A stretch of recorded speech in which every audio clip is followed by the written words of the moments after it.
Hi, hello, welcome to the stream. How are you doing?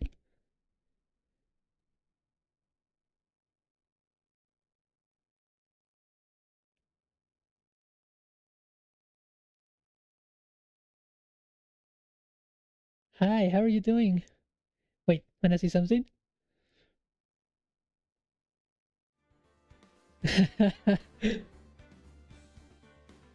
I made myself. I made this like an hour ago, honestly, but it works.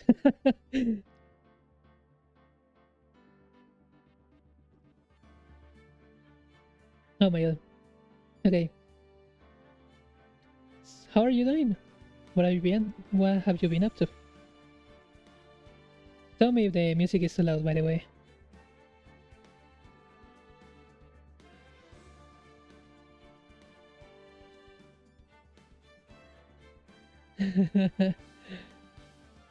You're gonna see a lot of it once we start the game. Yeah, how are you doing?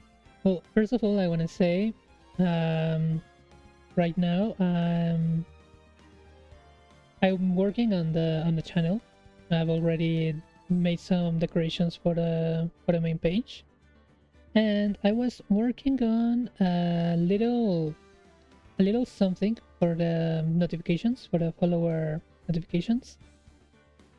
You doing? Oh, that's let me see. I'm gonna show you it real quick. So I was working on a little something for the notifications. So these little cup appears. I'm really proud of it, honestly. Like I haven't really animated Steam that much, so I really like how it turned out. Once it's done, I'm gonna be putting it on the notifications. So every time someone follows, it appears a little in on the corner or somewhere around the screen with a little message.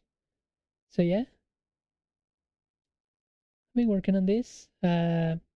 Hoping the stream looks quite a lot better next week. But yeah,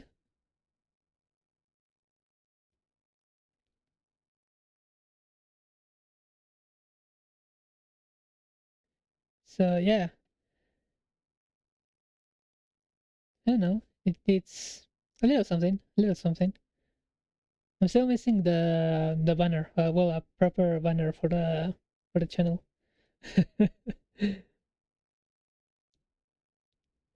So yeah, welcome to Ace Attorney. Wait, actually, let's put a little.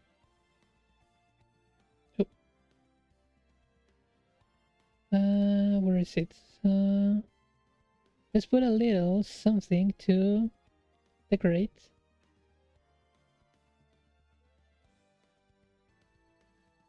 the stream. I think that looks right.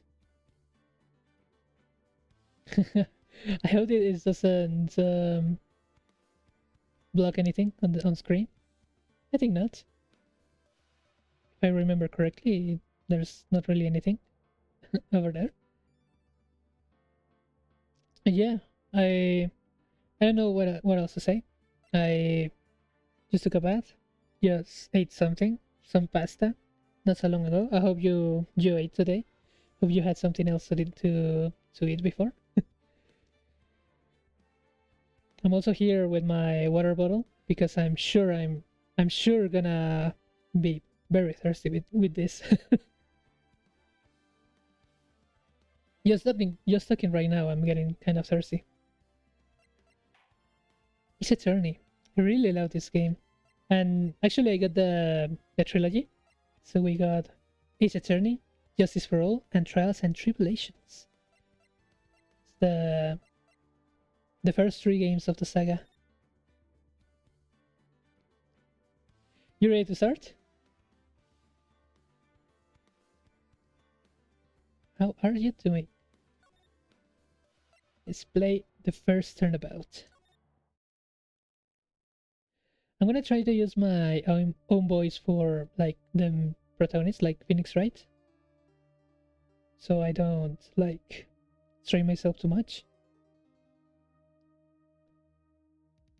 Or if we don't know the character yet. Damn it, why me? I can't get caught. Not like this. I've gotta find someone to pin this on. Someone like him. I'll make it look like he did it. So yeah, we start the game with a murder. August 3rd, 9:47 a.m. District Court. Defendant lobby number 2. Boy, am I nervous. Yeah, me too. Right. Yes, Chief. Phew, I'm glad I made it on time. Well, I have to say, Phoenix, I'm impressed. Not everyone takes on a murder trial right off the bat like this. Says a lot about you, and your client as well. Thanks. Actually, it's because I owe him a favor. A favor? You mean you knew the defendant before this case? Yes. Do you know that's actually illegal? Like, knowing, like being emotionally involved with someone you knew? In that case? Anyway, actually, I kind of owe my current job to him. He's one of the reasons I became an attorney. Well, that's news to me. I want to help him out any way I can. I just really want to help him. But I owe him that much. It's over. My life, everything, it's all over. Is that your client screaming over there? Yeah, it's him. Death, despair. Oh, I'm gonna do it. I'm gonna die. Sounds like he wants to die. Yeah. Nick. Hey there, Larry. Dude, I'm so guilty. Tell them I'm guilty. Give me the death sentence. I ain't afraid to die. What? What's wrong, Larry? Oh, it's all over. I'm finished. Can't live in a world without her. I can't. Who took her away from me, Nick? Who did this? Oh, Nick, you gotta tell me who took my baby away. The person responsible for your girlfriend's death? The newspaper said it was you. My name is Phoenix Wright. Here's the story. My first case is a fairly simple one. A young woman was killed in her apartment. The guy they arrested was the unlucky sap dating her. Larry Butts. My best friend since grade school. Our school had a saying, when something smells, it's usually the butts. In the 23 years I've known him, it's usually been true. He has a knack for getting himself in trouble. One thing I can say though, it's usually not his fault. He just has terrible luck.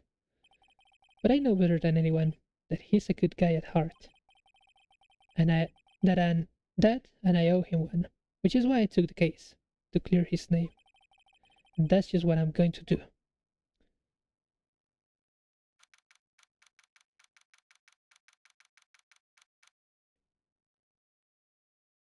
August 3rd, 10 a.m. District Court, courtroom number 2. So, you like it? Oh my god, here comes the hard voices. Let's see if I can nail the judge. I don't really know if I can reach that low. Like, court is now in session for the trial of Mr. Larry Butts. I know. This guy. I'm gonna give him a really annoying voice, so I'm gonna say sorry in advance. The prosecution is ready, Your Honor. The defense is ready, Your Honor.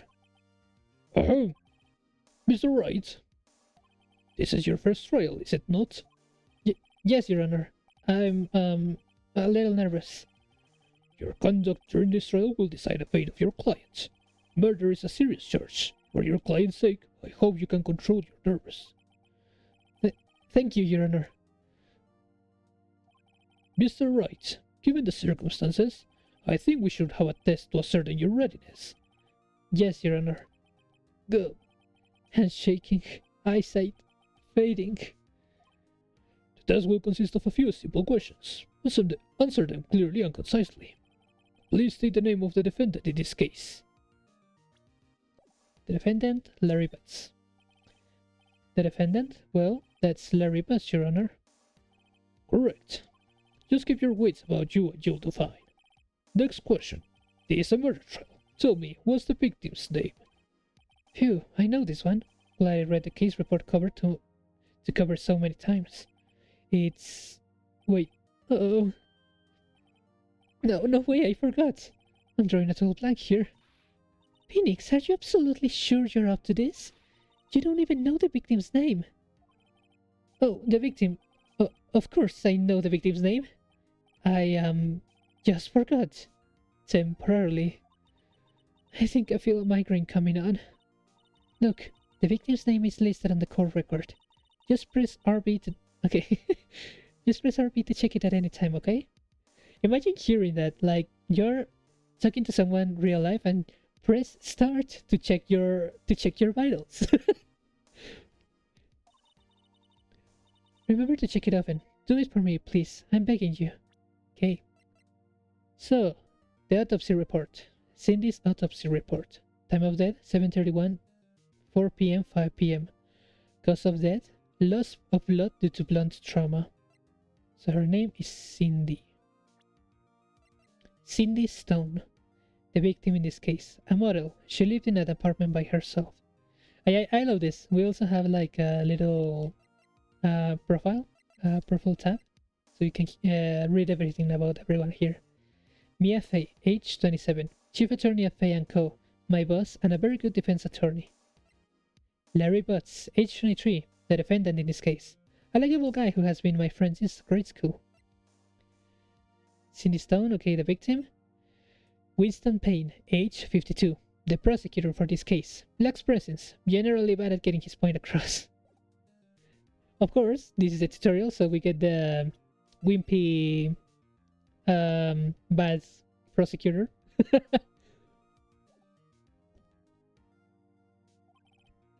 Mr. Wright, who is the victim in this case? Cinder Block. No, Cindy Stone. The victim's name is Cindy Stone. Correct. Now, tell me, what was the cause of death? She died because she was hit with a blunt object. She was struck once by a blunt object. Correct. You've answered all my questions. I see no reason why we should proceed. You seem much more relaxed, Mr. Wright. Good for you. Thank you, Your Honor. Because I don't feel relaxed, that's for sure. I love Phoenix. Well then, first, a question for the prosecution. Mr. Payne? Yes, Your Honor. As Mr. Wright just told us, the victim was struck with a blunt object. Would you explain to the court just what that object was? The murder weapon was the statue of the Thinker. It was found lying on the floor next to the victim. I see. The court accepts it into evidence. A statue in the shape of the Thinker. It's rather heavy. Right? Be sure to pay attention to any evidence added during the trial. That evidence is the only ammunition you have in court. Oh yeah, I have my attorney's badge.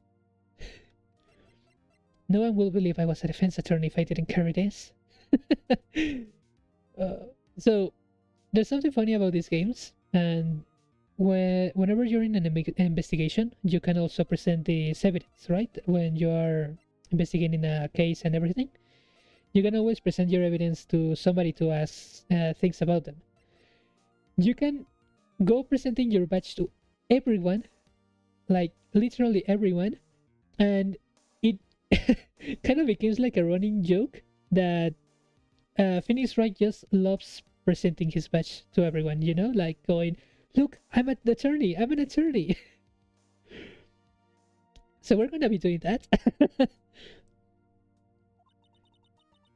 Use RB to check the court record frequently.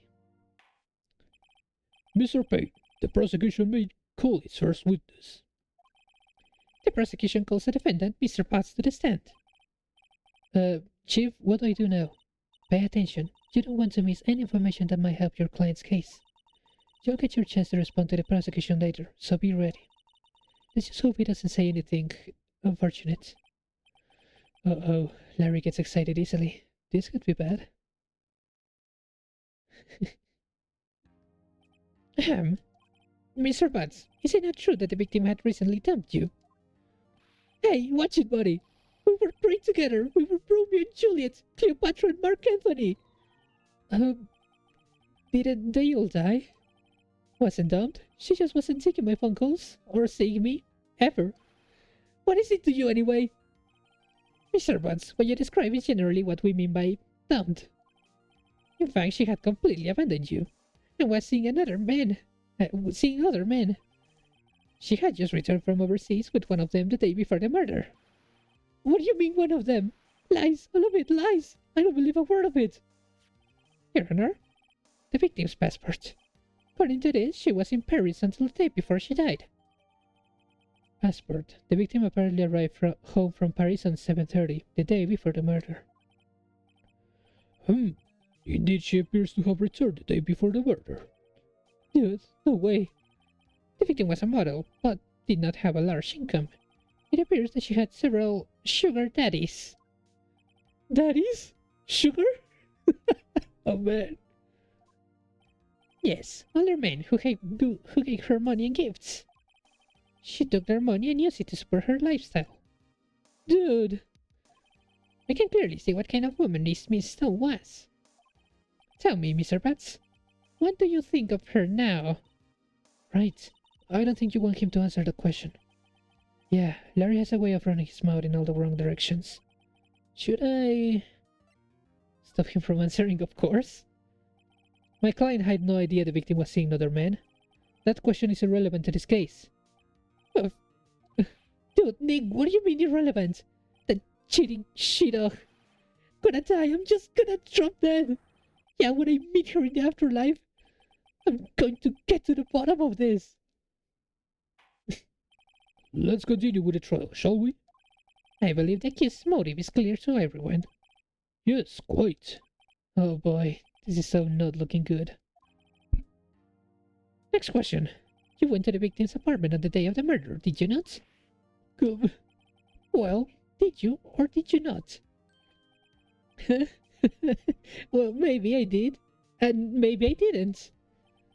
Uh-oh, he went. What do I do?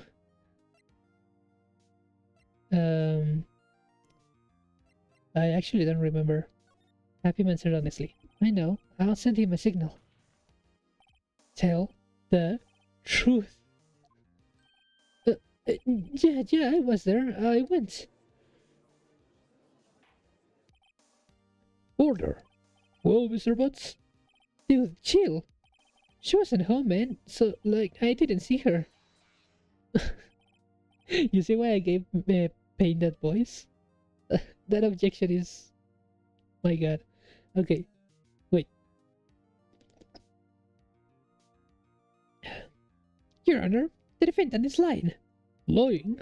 The prosecution would like to call a witness who can prove Mr. Potts is lying. Well, that simplifies matters. Who is your witness? The man who found the victim's body, just before making the gruesome discovery. He saw the defendant fleeing the scene of the crime. Damn. Order in the court. Mr. Payne, prosecution may call its witness. Yes, Your Honor. This is bad. Right now, you, chat, are gonna be like the people in the gallery, just watching the court, watching it unfold. What do you think? What are you thinking? On the day of the murder, my witness was selling newspapers of the victim's building. Please bring Mr. Frank Zoe to the stand. Oh man. Mr. Zoet? Oh, okay, wait. Other thing you have to know about this game is that... Oh, wait. Most of the names, most of the characters' names are always jokes, like, puns, if you can call it. Like, Frank saw it, like, literally saw it, the witness. So it's, I mean, I'm not that against jokes or, well, puns, but they kind of make me cringe a bit. I mean, I like them. It's something to laugh about, but yeah, this game is full of puns. Well, not this game, this saga is full of puns. What would I give this guy? I don't know. Um, go. Oh, yes, newspapers, yes. Like, maybe nervous. I mean, we saw he's the murderer. He knows he's gonna be caught if he's not careful. Maybe something like that. Mr. Sowit, you may proceed with your testimony. Please tell the court what you saw the day of the murder. Witness testimony. Now this is one of the many mechanics of this game. The witness testimonies. So let's see. I was going door to door selling subscriptions when I saw a man fleeing an apartment. I thought he must be in a hurry because he left the door half open behind him. Thinking it was strange, I looked inside the apartment. Then I saw her lying there, a woman not moving, dead. I coiled in fright and found myself unable to go inside. I thought to call the police immediately. However, the phone in her apartment wasn't working. Went to a nearby park and found a public phone. I remember the time exactly. It was 1 p.m. The man who ran was, without a doubt, the defendant sitting right over there.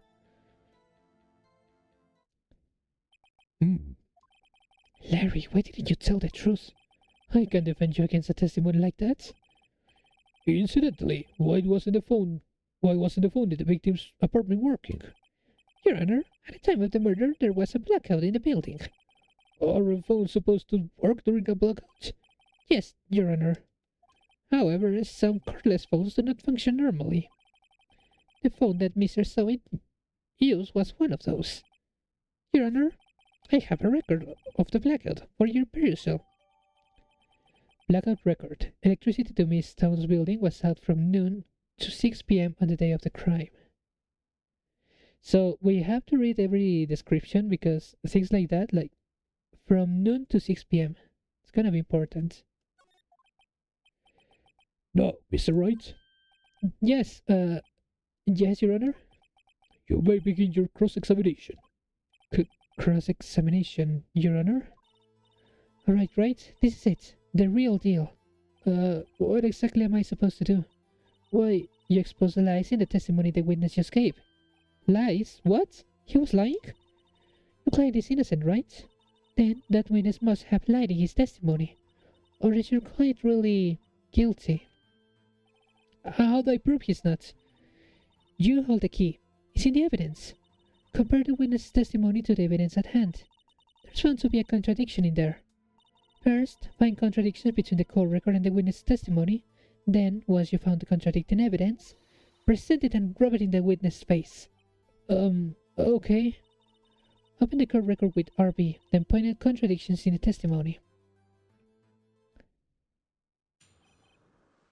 So, this is pretty much how the tutorial in Ace Attorney works. They kind of throw you into what you're going to be doing the whole game. Just they give you like from little to little. So we have to find something that isn't right. Okay, I was going door to door selling subscriptions when I saw a man fleeing an apartment. I thought he must be in a hurry because he left the door half open behind him. Thinking it strange, I looked inside the apartment. Then I saw her lying there, a woman, not moving, dead. I quailed in fright and found myself unable to go inside. I thought to call the police immediately. However, the phone in her apartment wasn't working. I went to a nearby park and found a public phone. I remember the time exactly. It was 1 p.m. So, the electricity was out from noon to 6 p.m. that Seems to be right. But the man who rang was without a doubt the defendant sitting right over there. Went to a park. The phone in her apartment wasn't working. So how do you know the time was 1 p.m.? 1 p.m. Are you certain? Yes, absolutely. He seems really confident. 1 p.m.? Right, doesn't that seem strange to you? Present some evidence to contradict him. Well, arrive for parents. Or maybe we just present the blackout record? No, that was not it. I actually don't remember what. This evidence clearly reveals a contradiction in that statement, Your Honor. How exactly are the evidence and the statement just now related? They aren't, are they? Not at all. Mr. Wright, please think the facts over before making accusations. I don't think that won many points with the judge. Damn. Oh, maybe autopsy report? Right, she died between 4 and 5 p.m., not 1. You found the body at 1 p.m., you're sure? Yes, it was 1 p.m. for certain. Frankly, I find that hard to believe. Your statement directly contradicts the autopsy report. The autopsy knows the time of death was at some time after 4 p.m. There was nobody to find at 1 p.m. How do you explain this 3-hour gap? Oh, this is trivial. The witness merely forgot the time. After his testimony, I find it hard to believe. Mr. Solid, why were you so certain that you found the body at 1 p.m.? Gee, that's a really good question. Great job, Wright. Way to put him on the spot. That's all you have to do. Point out contradictions. Lies always beget more lies. See through one, and their whole story falls apart. Wait, I remember now. Would you care to give your testimony again? So this is kind of the loop of the game. Like, we found a contradiction, they give a new testimony, we find a contradiction, and so on and so forth. The time of discovery. You see, when I found the body, I heard the time. There was a voice saying the time. It was probably coming from the television. And there is a new lie. How could you hear from television if the electricity was out? But it was 3 hours off, wasn't it? I guess the victim must have been watching a video of a tape program. That's why I thought it was 1 p.m. I'm really sorry about the misunderstanding. I see. You heard a voice saying the time on the tape program. Mr. Wright, you may cross-examine the witness. Right. You know what to do. I got this one. Okay. So, it was probably coming from the television. There you go. Hold it right there. The prosecution has said there was a blackout at the time of the discovery. And this record proves it. You couldn't have heard a television or a video. God, The defense has a point. Do you have an explanation for this, Mr. Solid? No, I find it quite puzzling myself. Quite. Wait, I remember now. Mr. Solid, the court will refer to her inaccurate testimony from the very beginning. These constant corrections are harming your credibility. But, you seem rather, you seem rather distraught. But my apologies, Your Honor. It must have been the shock of finding the body. Very well, Mr. Solid. Let's hear your testimony. Once more, please. Hearing the time. Actually, I didn't hear the time. I saw it. There was a table clock in the apartment, wasn't there? Yeah, the murder weapon. The killer used it to hit the victim. That must have been what I saw. You saw a clock? Well, I guess that would explain it. The defense may cross-examine the witness. Gladly. So every time it's kind of easier to find the contradiction. Maybe sometimes they just find a really good excuse and you hit a roadblock. But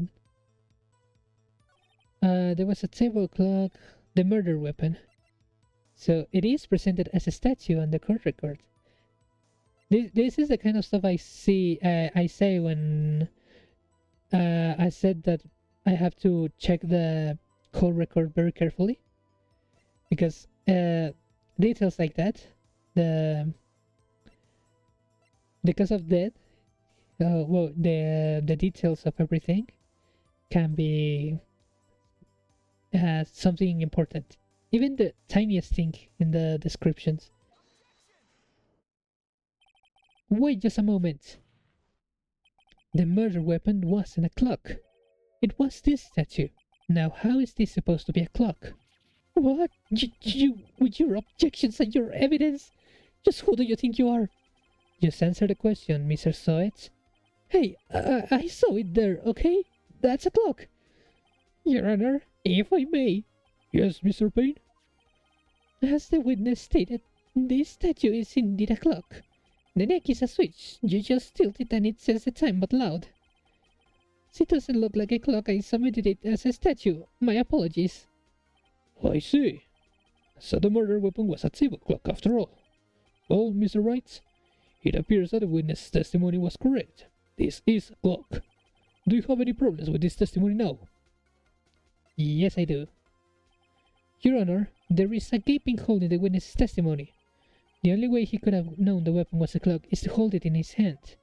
Yet, the witness testified that he never entered the apartment. Clearly a contradiction. Indeed. The witness knew it was a clock because he went into the apartment. You're lying. You were inside the apartment on the day of the murder. Oh yeah? Prove it. Prove I went in there. I'll do better than that. I can prove you were the one who killed her. You struck her with the clock, and the shock of the blow triggered the clock's voice.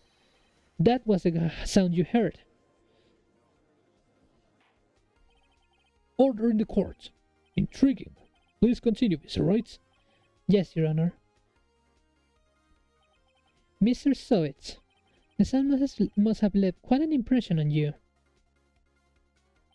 Understandable, since the murder weapon spoke just as you hit the victim. That voice was burned into your mind. That's why you were so certain about the time. What's the meaning of this? This is all baseless conjecture. Baseless? Just look at the witness' face. Will the witness care to elaborate? Did you strike the victim with the clock? That day, I never. Look, the clock, I heard. No, I mean, I saw. Yeah. Shut up, I hate you. It was him, I tell you. I saw him. He killed her and he should burn. Give him that. Order in the court, I say. Your Honor, a moment, please. There isn't a shred of evidence supporting the defense's claims. Mr. Wright.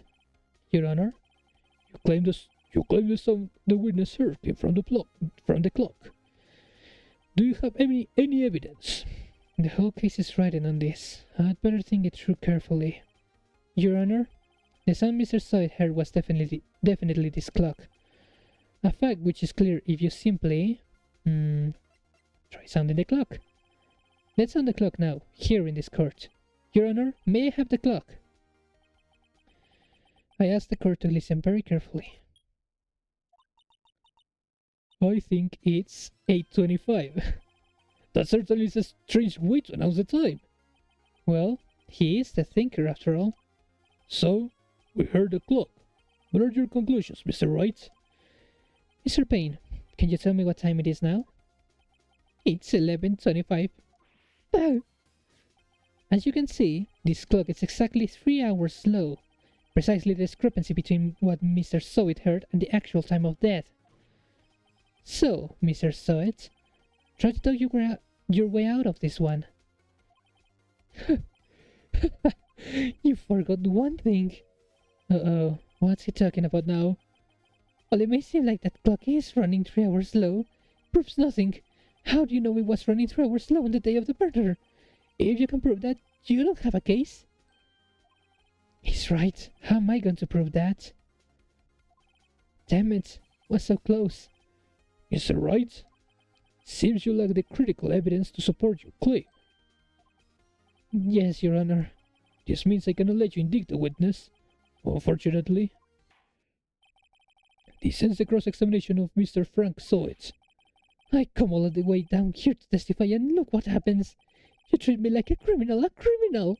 You lawyers are all slime. I almost had him. Sorry, Larry. I failed you. There's nothing I can do about it now. Not so fast, Mr. Soet. Mia! I mean, Chief. Listen up, Wright. Don't throw this one away. Not like this. Think. But, Chief, it's over. Can't prove the clock was slow the day of the murder. Nobody can prove that. Well, yes. But that doesn't mean you can't still win. Try thinking out of the box. Don't waste time doubting the facts. Assume the clock was 3 hours slow and think through it. Ask yourself, why was the clock 3 hours slow? Figure out the reason and you'll have your proof. Right? Can you think of a reason as to why the clock will be 3 hours slow? Wait, maybe I can prove it. You must have evidence somewhere that can prove it, right?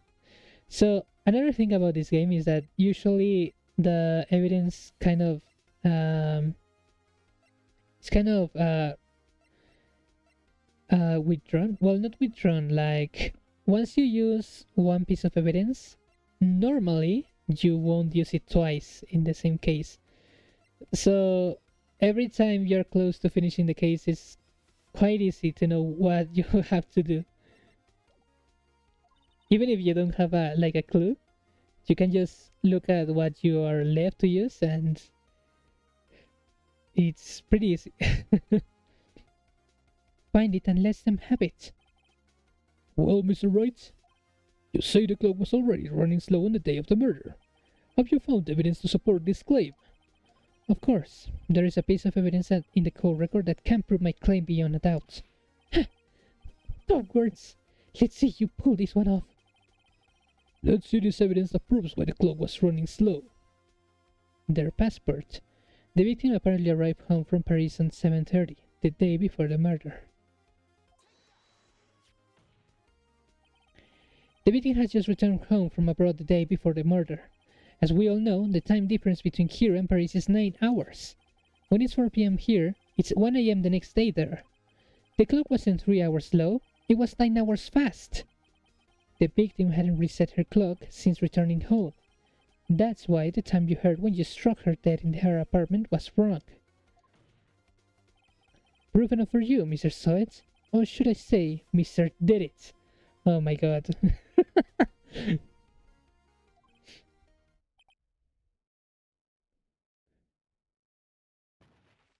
Damn. He just spewed out a bunch of foam out of his mouth. Order! Order, I say!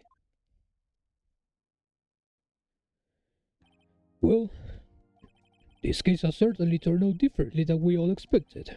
Mr. Payne, your witness? He was arrested and has been taken away, Your Honor. Very well. Mr. Wright? Yes, Your Honor. I have to say, I am impressed. I don't think I've ever seen someone complete a defense so quickly, and find the true culprit at the same time. Thank you, Your Honor. At this point, this is only a formality, but this court finds the defendant, Mr. Larry Butts, not guilty. Woo! Yippee! And with that, this court is adjourned.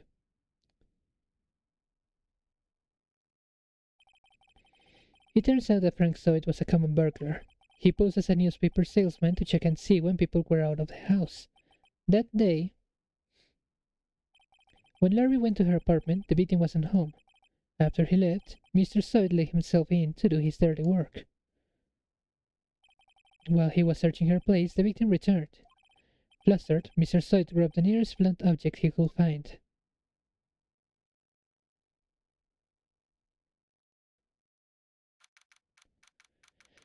August 3rd, 2:32 p.m. District Court. Defendant Lobby Number 2. Phew, I still can't believe we won. Right, good job in there. Congratulations. Thanks, Chief. I owe it all to you. Not at all, not at all. You fought your own battles in there. It's been a while since I've seen a trial end on such a satisfying note. I've never seen the Chief looking this happy. If she's this glad, imagine how Larry must feel. My life is over. Larry, you're supposed to be happy. What's wrong now? Oh, Nick. Don't worry about me. I'll be dead and gone soon. Good. Wait, no, I mean, bad. Larry, you're innocent. The case is closed. But my Cindy Wind is gone, man. Gone forever. Larry, she was a... nah, never mind. Congratulations, Harry. Harry? Yes, you. I can actually see the headlines now. Harry Potts, innocent. Hey, thanks. I really owe you one. I won't forget this, ever. Let's celebrate. Dinner? Movie? My treat. Oh, no, I couldn't. Hey, I was the one who got you off the hook. Oh, hey. Here, take this. It's a present. A present? For me? Wait, wasn't this the evidence that... Actually, I made this clock for her. I made one for her and one for me. Really? You? You made this? Well, thank you. I'll keep it as a memento. Yo, Nick. Can you believe it? I was so into that chick. And she was just playing me for a fool. Does that make you just wanna cry? Larry. Are you so sure? Excuse me? I think she thought quite a lot of you, in her own way. Nah, you don't gotta sympathize with me, it's okay. Oh, I'm not just sympathizing, really. Isn't that right? That you have something to show your friend? I'm gonna be saying right so much in this game. My god. Something that proves how she felt about him? Huh? Oh yeah, right. What the heck is she talking about? The clock? Check this out, Larry. Proof positive you weren't just some chump to her. Huh? What about that clock? This is the clock you made for her, Larry. And she took it with her when she traveled. Whatever, she probably just needed a clock, that's all. You think so? It's a pretty heavy clock to take traveling. Well, make of it what you will. Hey, Nick. I'm glad I asked you to be my lawyer. Really, I am. Thanks. How that made him feel a little better. Right? I hope you see the importance of evidence now. Also, hopefully you realize things change depending on how you look at them. People, too. We never really know if our clients are guilty or innocent. All we can do is believe in them. Ah, such a heavy sentence for the whole saga. Believe in your clients. And in order to believe in them, you have to believe in yourself. Right? Listen, learn, grow strong. Never let go of what you believe in. Never. Well, I think our work here is done. Shall we be off? Yeah, I guess so.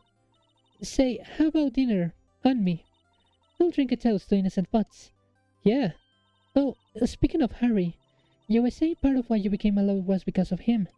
Yeah, part at least. You'll have to tell me more about it sometime. Maybe over drinks? And so, my first trial came to a close. Larry slapped me on the back and said, "Gee, Nick, it's good to have friends." But I'm pretty sure he's not going to pay us. Unless you count the clock he gave Mia. I didn't know it then. That clock was soon going to be at the center of another incident. And my promise to tell the chief about me and Larry would be one promise that I wouldn't be able to keep. The end. The end of the first case. How was it? Give me your opinions. How was my voice acting? My throat destroying, and hopefully not ear destroying.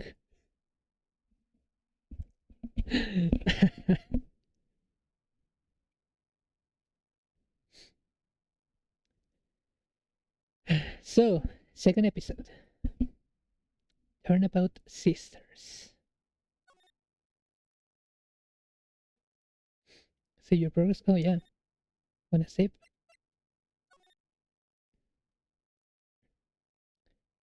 So, what do you think, chat? You still here?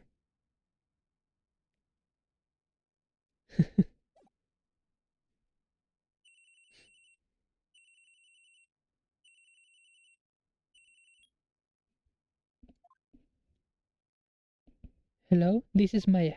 Hey Maya, it's me. Mia, what's up? You haven't called in a while? Sorry, I've been so busy. How've you been?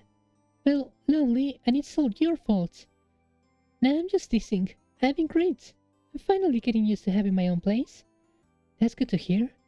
Actually, I'm calling because I have a favor to ask. I know. You want me to hold evidence for you? Sharp as always. There's a lot of buzz around the upcoming trial. I just don't feel safe keeping the evidence here. I gotcha. So, what is it this time?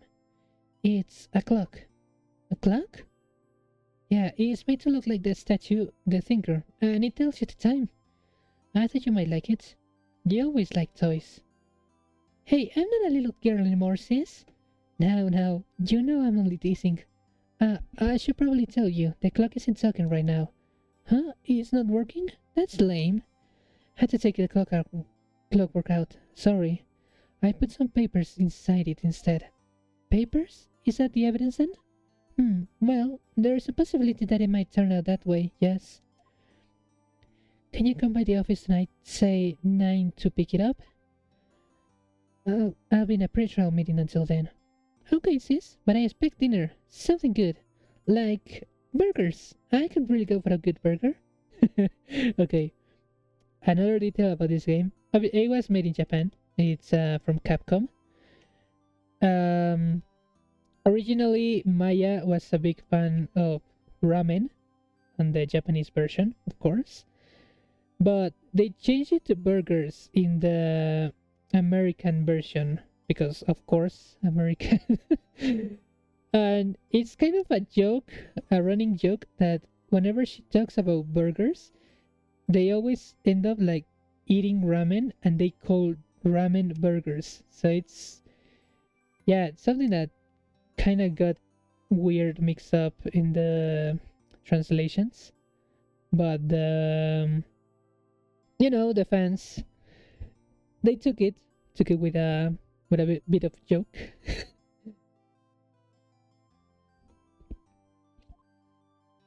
Okay, we'll hit the usual joint. All right, it's a deal. Okay, sis, see you soon. Yep, I'll be waiting, Maya. Conversation recorded September 5, 9:27 a.m.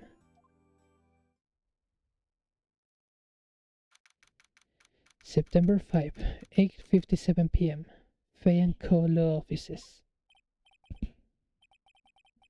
No, Miss Fay, I'll take what's mine, the papers. I'm sorry, but I can't give you what I don't have. Miss Fay, you are a poor liar. Why, I see it right over there. That must be the thinker that swallowed those papers. How could you know? You are not cogniferous of my background. Gathering information is my business, you see. I I should have been more careful. My dear Miss Fay, I am so very sorry, but I am afraid I must ask you for one more thing. Your eternal silence. Farewell, Miss Fay.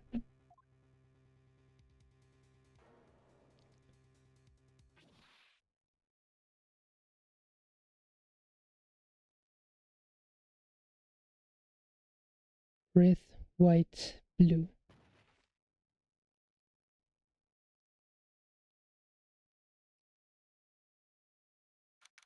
So, Just like that, we already lost Mia. Okay, September 5, 9:08 p.m. Fay and Co. Law Offices. Uh-oh, I'm late. Huh, that's strange. I guess the chief left without me. She said her sister was coming over, so we should all go out for dinner. What's that smell? Blood? Mia! Maybe she's in her office. That smell. Blood. Sis, someone's there. Chief? Chief!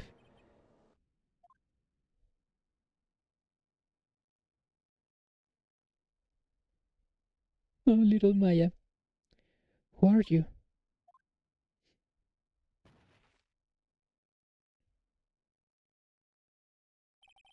The strange girl dropped out cold. I left her lying on the office sofa. I went back to the chief where she lay under the window. Her body was still warm. I could feel it when I held her shoulder. Then, all too quickly, it began to fade. Until finally she was cold. Chief. So, now we enter the investigations. This is the other part of the game, besides the courtroom. Here we are on the first case, well, second case technically, but our first investigation scene of a murder. Some shards of glass are scattered on the floor. They seem to be the remains of a glass-like stand. Chief, it's hard seeing her like this, but if there are any clues here... She was struck on the head with a blunt object. She probably died instantly. The thinker lying next to her must have been the murder weapon. The thinker added to the call record. The murder weapon looks like a statue, but it's actually a clock made by Larry Butts. There are some glass shards near the chief's body. Must be pieces of the glass-like stand lying broken in the back of the room. The broken remains of a glass-like stand, broken beyond all recognition. Nothing else that seems like a clue here. A piece of paper. It must have fallen from Mia's hand. What could it be? Oh wait, it doesn't... Oh, okay, yeah, it takes it up. It's painful to look, but I have to, for Mia's sake. Looks like she was hit in the head with a blunt weapon. She probably died instantly. It's encrusted with dried blood. How ironic that this became the murder weapon again. So I think we can also look around a little bit before taking that note. There's a large building right across from the office. The Gatewater Hotel, a nice luxurious place. A perfectly normal office desk. The chief had a very particular policy about office decor. Spend big on stuff the clients use, but keep your own stuff simple. Surprisingly, the chief was never good with machines. About all she used this PC for was email. She picked up this ancient model at some garage sale for practically nothing. All the chief's important documents are packed in here.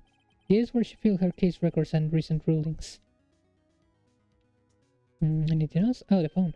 Right, I'd better call the police. That's funny. Few of the screws on the receiver are missing. Looks like someone was halfway through taking it apart. Police? Please come quick. What was that? Someone screaming from outside the window? She's staring right at me. She's holding a phone in her hand.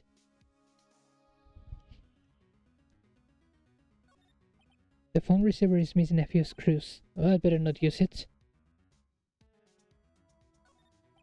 The fan code ledger book. Everything is written in the chief's ultra-neat handwriting.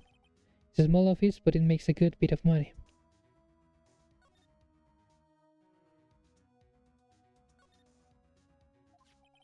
A word is written in blood on this scrap of paper. Maya? Did Mia write this? This piece of paper is a receipt from a department store, dated yesterday. A department store receipt with letters written in blood on the back. I think that's enough snooping around for now. I better call the police and find out what that girl was doing here.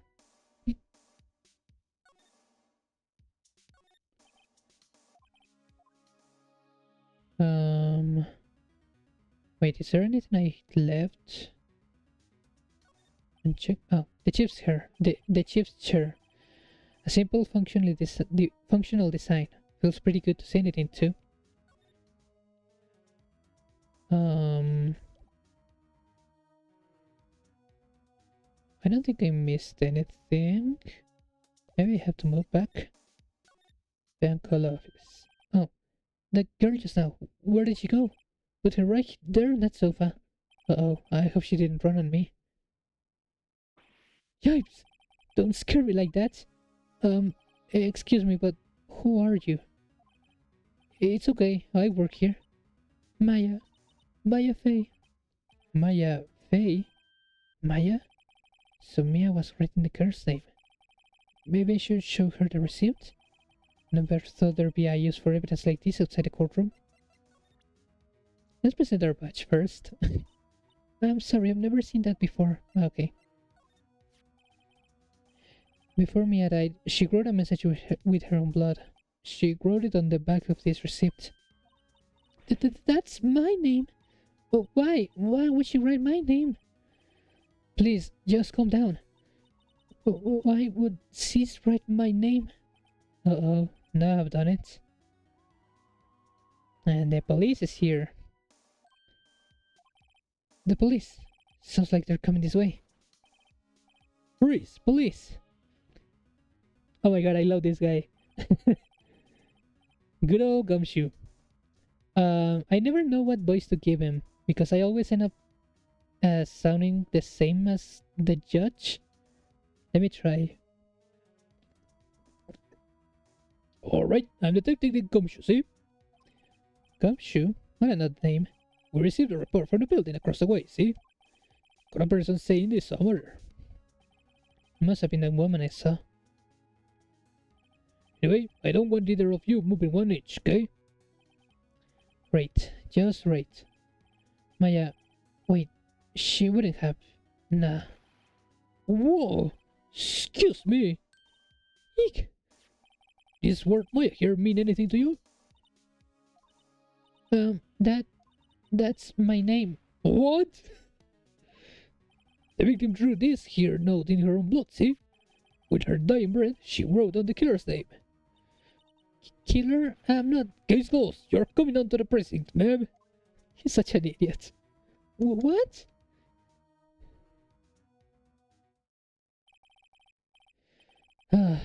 Mia's younger sister, Maya, was arrested on the spot. I was taken in for questioning and didn't get out until the next morning. My eyes were heavy, but I couldn't sleep. I sat around, waiting for visiting hours to begin at the detention center. I had to talk to Maya as soon as possible. September 6, 9:07 a.m. Detention center visitor's room. Wow, they have poor Maya locked up like a criminal. Oh, it's you, the lawyer. Good morning. Good morning. She looks so tired. Are you going to be my attorney? Well, that's what I wanted to talk to you about. Sorry, not a chance. Of course I will. First things first, I better go get cheered up. Yeah, of course I will. Cheer up. Really? Whoa, did I say the wrong thing? She looks sadder now. What's wrong? You don't think I can do it? No, no one could. No one would believe me. Even you. When you found me in the office, you looked at me like I had done it. Did I look at her like that? No, I never thought. It's okay, I understand. And I've also heard about you. Heard? Heard what about me? I was talking to my sister on the phone the other day. Today was my junior partner's first time in court. Oh, really? How'd that go? It was quite a scene. Honestly, I was on edge the whole time. It's been a while. So, he crashed and burned? He's a genius. One of those strike fear into the hearts of people types. The only thing he's lacking is experience. Huh, sounds like it was fun. Well, I know who to go to if I ever get into trouble now. I don't know, Maya. I think you might want to wait. Give him 3 more years. That is, unless you want to be found guilty. That's what she said. I'm sorry. I didn't mean to insult you. No, it's okay. It's true, I guess. But at the same time, I can just sit by and watch. When I think of the person who did this to me, I know. No, there's something I've been wanting to ask you. Yes? What's with that outfit? Oh, this? This is what all acolytes wear. It's my uniform, you could say. Acolytes? Like people in religious training? What is it you do? Oh, it's nothing strange, really. I'm a spirit medium in training. A spirit medium? Pretty sure that qualifies as strange. The day of the crime. Could you tell me about the day of the murder? Yes. Let's see. That morning I got a call from my sister. She wanted me to hold onto a piece of evidence for an upcoming trial. Evidence? Yes, that clock shaped like the thinker. The one Larry made. How could that have been evidence in a case? Right. She said something about that. I remember. Do you want to hear it in her own voice? Her own voice? Yes. I'm pretty sure our conversation is on my cell phone. You recorded it? Yeah, I forgot how to delete those things. So, you say you have a conversation with your sister on your cell phone? Let's hear it. Right. Oh. I just remembered that detective took my cell phone. Sorry. Oh, right. Of course. Next time I see Detective Gumshoe, I'll ask him for it. I'll write you a note so you don't forget, okay? Sure, thanks. Conversation I had with my sister is recorded on my cell phone. Okay, the day of the crime? Could you tell me about the day of the murder? Sorry, I know it must be hard. No, it's okay. All I've been doing the last few hours is talking about it. I'm kind of getting used to it. Let's see. Wait, give me a moment.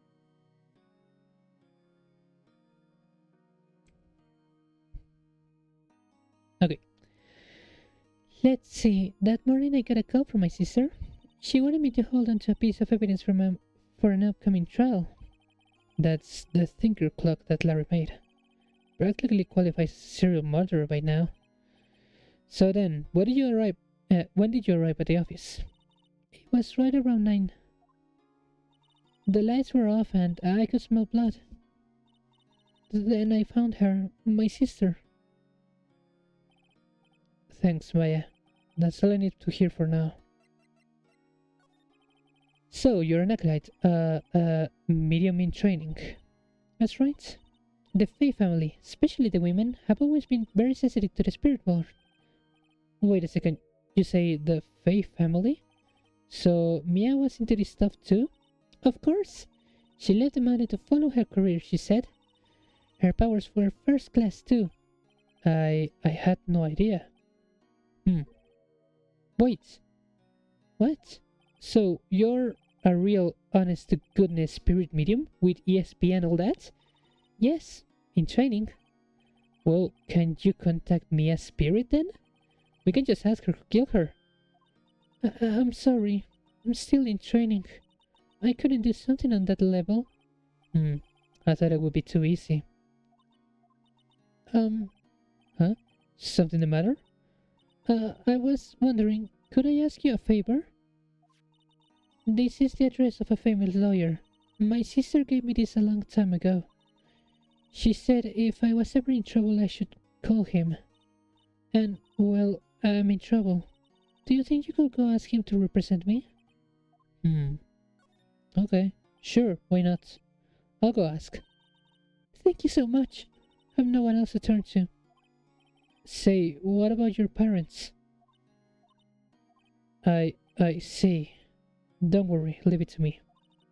Thank you. The trial's tomorrow at 10. What? Tomorrow? Tomorrow. What if this guy refuses? They tell me that if I don't find one, the state will pick an attorney to defend me. When will that happen? They're giving me until 4 this afternoon. And visiting hours are almost up. I'd better hurry. Right, I'll be back. Okay, so we're going on to Roseburg Law Offices.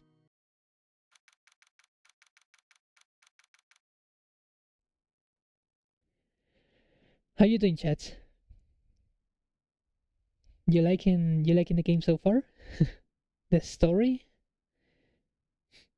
September 6th, Roseburg Law Offices. According to the receptionist, the big boss is out. She couldn't say when he'd be back. It must be hard to keep track of everything when you're a famous lawyer. Not to mention run an office like this. I guess I'll just have to come back later. Well, let's examine some stuff first. That penny has been bugging me ever since I stepped in here. The old penny is so thick it practically giving me a stuffed nose. I'm sure the price is nothing to sneeze at either, for that matter. An expensive potted plant. No idea what kind of plant it is, but it's probably the most expensive one available. Table for clients. An elegant ebony case, and if I'm not mistaken, that light is made of solid gold. Even I can't tell someone here's got money to burn. A solid mahogany desk. The wood's been polished to a deep luster.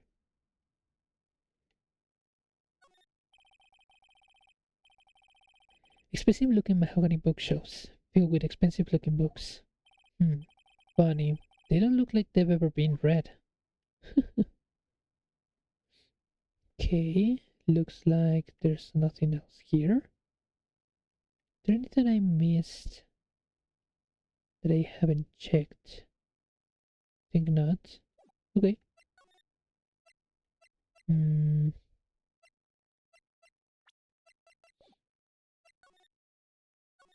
Oh, maybe I got back to the office? September 6th, Feanco Law Offices. The office is filled with police officers. They're all busily searching for clues. Hey, you there! It's a crime scene, pal. No trespassing. Sorry. Don't I know you from somewhere? Wait, you're the Butts guy, aren't you? No, Phoenix Wright. How could anyone mistake me for Larry? I guess I got the wrong name, Mr. Wright. Sorry about that. The Butts guy, he was a killer. You're no killer, right? He was proven innocent. Right, and you were... Detective Gumtree. Let's give him a wrong name. Detective Suit Shoes. Suit Shoes, wasn't it? That's me. Don't step on my blue suit shoes. Wait, that's a song, pal. My name's Dick Gumshoe. Wait, that's Detective Gumshoe to you, pal. Anyway, get the name right. Don't go calling me Dick. Hey, hey, Dick, get over here. Yes, sir. Be right there. You're her lawyer, right, pal? You got business here, you'd better do it quick. Phew, he thinks I'm like Maya's lawyer. Yeah. How about Miss Faye? Did you do an autopsy? You want to know about the results, eh? Now don't you look at me like that, pal. It's no use. She might have been your boss, but that doesn't mean you get any special treatment. Alright. You can see the report, but that's all. Okay, Mia's autopsy report. Time of death 9/5 at 9 p.m. Cause single blunt force trauma. Death was instantaneous. Maya. About Maya. Yeah, I'm looking forward to the trial. Sorry, pal, but this is one trial you aren't going to win. Why do you say that? See, this put Prosecutor Edgeworth on the prosecution. Edgeworth? Sure you know what that means, you being a lawyer and all? Prosecutor Edgeworth. That's right, pal. Mr. Miles Edgeworth himself. Wait, you do know him, don't you? Of course I do. I know him. He's a fair prosecutor. He doesn't feel pain. He doesn't feel remorse. He won't stop until he gets his guilty verdict. Oh, don't talk about him that way. You make him barely sound human. Still, I'm afraid this pretty much decides the case. So, Edgeworth is on this one. He hasn't lost a case since he became prosecutor at the credible young age of 20. Of course, there are rumors of back alley deals and forged evidence. All I know for sure is that Edgeworth hates crime with with an almost abnormal passion. I never imagined I'd be facing him so soon. Oh, we also got this memo. I was wondering, did you see my Maya's cell phone? Oh, I have that. Do you think you could give it back? Sure. I mean, wait a second, pal. Tricky lawyer. Uh-oh, he's on to me. Tell him straight. If I tell him what I wanted, there's no way he'll give it to me. Something the matter? Oh, no, it's just, a detective. Nope, I know nothing, pal. That cell phone has a lot of numbers in it, like her boyfriend's. Cell phone holds all a little girl's sweetest and spicy secrets. Huh? You're trying to confuse me. Sorry, pal. I already checked all the numbers in memory. Impressive. You're quite a detective. Uh-huh. Oh, here, you can have the phone back. There weren't any suspicious call records in there after all. Seems he didn't notice the recorded conversation. Maya's cell phone received from Detective Gumshoe. Check the call record to hear the recorded conversation. I guess I've asked all the questions I need to. You all done, pal?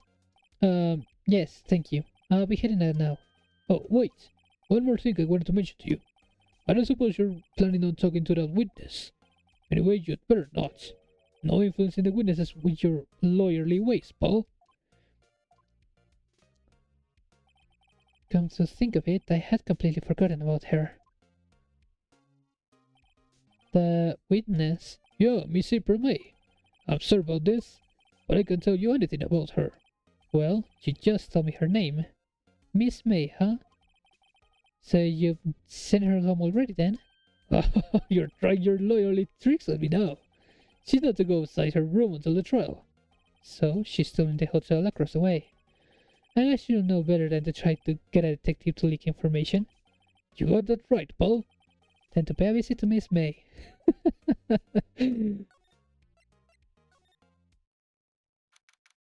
September 6th, Gatewater Hotel, room 303.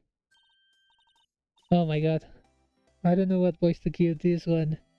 She's so annoying.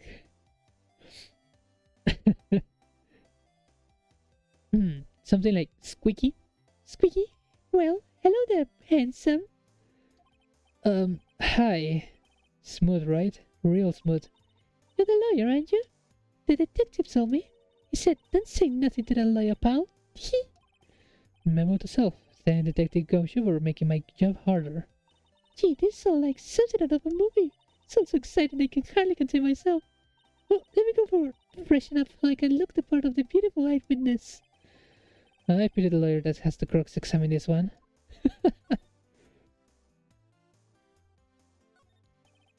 There's a screwdriver stuck in his drawer. I wonder what's inside. Let's take a look. Hey! What are you doing? Not touching! Oh, bad boy.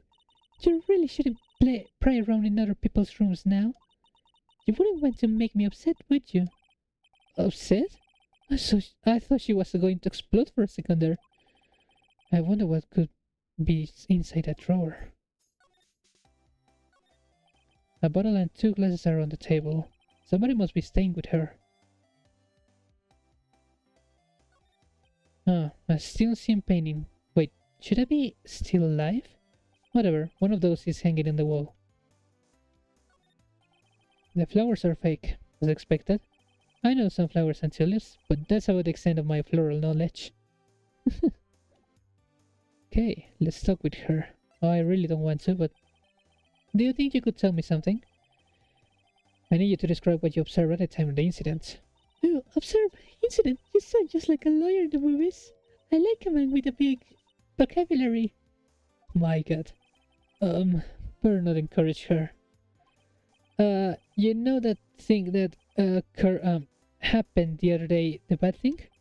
What did you see when it happened? I don't suppose you could tell me about it. Pretty please? Let me see, well, dream on. You wanna know? You'll just have to come to court tomorrow, Mr. Lawyer. Oh boy. Could you just... Who exactly are you? Oh, Mr. Lawyer, are you hitting at me? No, hey, I'm just doing my job here. You know, you're cute when you blush.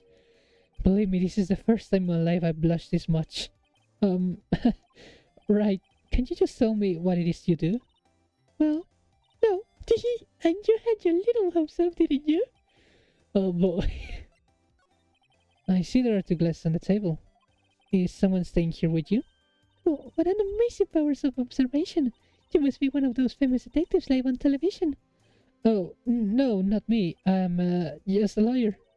Say, Mr. Big Detective, why don't you go look for clues in the garbage, Miss May doesn't like nosy little lawyers. Oh boy. Well, I don't think we're gonna get anything out of her.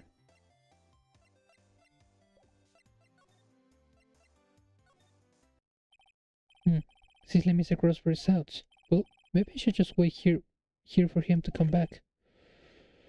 Ahem. If that wasn't the most over-the-top clearing of the throat I've ever heard. Aha, so you're the one they say has been looking for me? Yes, that's me. He looks even grander than I imagined. But what's on your collar? Well, so you're a lawyer, are you now? Yes, well, yes. What do you want? Not particularly busy these days. Please proceed. Not busy? Then how come no one could get in touch with you? Something the matter? You came to see the one and only Marvin Crossberg, did you not? Well, here I am. Boy, what do you want? What with it? Well, sir, actually, it's about Maya Fey. Oh, yes, Maya Fey. Go on. What a strange reaction. Cha-cha, I'm really quite busy here, son. Can't go taking cases on a day's notice. No, it's quite impossible. Wait a second. How did you know the trial was tomorrow? Anyway, I'm afraid it's entirely impossible for me to represent her. Sorry, end of discussion. What's going on? He refused me before I even got a chance to ask him. What I tell Maya? Your refusal. How can you just refuse like that? Please, tell me, why won't you take the case? Well, you see, it's just... I'm busy, you see. But the client is Mia Fey's sister. Mia trusted you. She knew her sister would be in good hands. Yes, well, of course I know that. However, I'm sorry, but I must refuse. Sorry. Goodbye. Creep. Fine. I don't have time to argue with you anyway. I'll go look elsewhere. Think not. Huh? Did you say something? I think not, I said. What do you mean? I'm terribly sorry. But I'm afraid that no lawyer word or soul will take on this particular case. Terribly sorry, my boy. Why?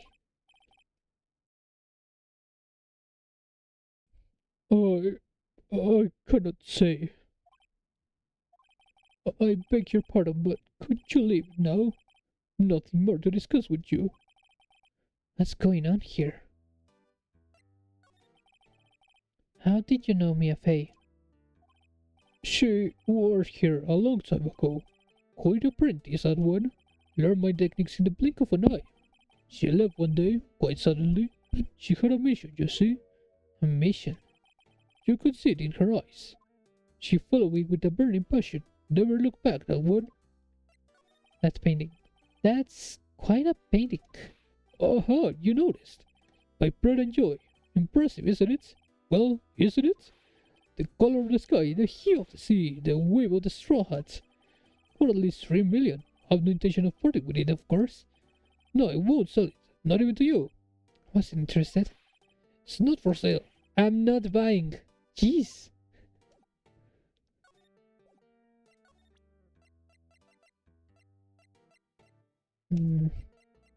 Well, since there's nothing left here, is there anything I can examine again? Apparently not. Okay. Well, let's go back to the detention center and give the bad news. September 6th, 3:42 p.m. Detention center, visitor's room. Hiya. Oh, you're back. Did you find the lawyer? Well... What do I tell her? Well, see... Just be honest. I really don't... Don't think you should use that guy. He didn't seem healthy. He was all skin and bones. What really happened? You don't mean he refused to help? Uh, I see. I've been abandoned then.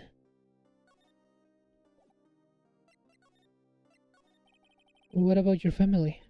I only had my sister. My father died when I was very young, and I don't know where my mother is. Don't know? So she could still be alive. The women in my family have been mediums for generations. They say a lot of spiritual power runs in our blood. About 15 years ago, our family was involved in an incident. There was a man and he ruined our mother's life. Ruined? After that, she disappeared. Several years after that, my sister announced she would become a lawyer and she left the mountain. So you live by yourself? Yes, I'm getting used to it. Oh, also, I had to become independent or I will lose my powers. I feel bad for her, all by herself on that mountain. So, who was this man who, ruined your mother? About 15 years ago, there was an unusual murder case. Made quite a stir, and everyone was talking about it, apparently. The police were running out of leads, and they were getting desperate. Wait, they didn't use a spirit medium, did they? Police convinced my mother to try to contact the victim. Wow, so what happened? The case was solved, we thought. You thought? The man my mother helped the police capture was innocent. The police consultation with the medium had all been carried out in secret, of course, but a man found out about it and leaked it to the press. He told all the papers that my mother was a fraud, and the media jumped on it big time. My mother, became the laughingstock of the nation. I see. White. Excuse me? White? That was his name, my sister told me. White. Just a little longer now before the state-appointed lawyer comes, I guess. 4 p.m. Time's up. What should I do? Do I just leave her and go home? I made up my mind. I'm going to defend you, whether you want me or not. Why? Why? Well, I can't abandon you. No one is as sad as a person without any friends. I know. I've been there a long time ago. Why did I become a lawyer in the first place? Because someone has to look out for the people who have no one on their side. Maya, I won't abandon you. You can count on me. That's so kind of you.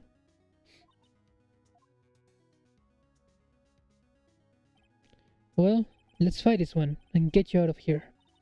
Right, thank you. Phew, she smiled at last. She looks like an entirely different person. One last question. You are innocent, right? Yes, and I trust you. So you trust me too, okay? It's a deal. So, what next? Something has been bugging me.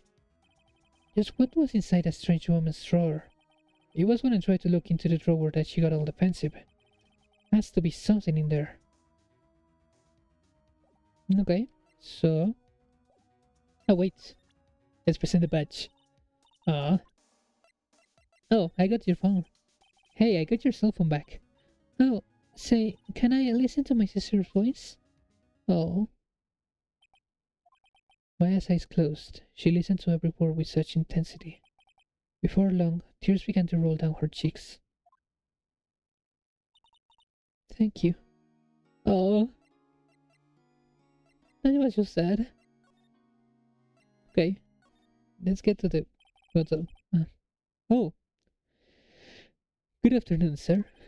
Excuse me, you are? I beg your pardon, sir. I am the bellboy of this establishment. At your service, sir. Oh, right.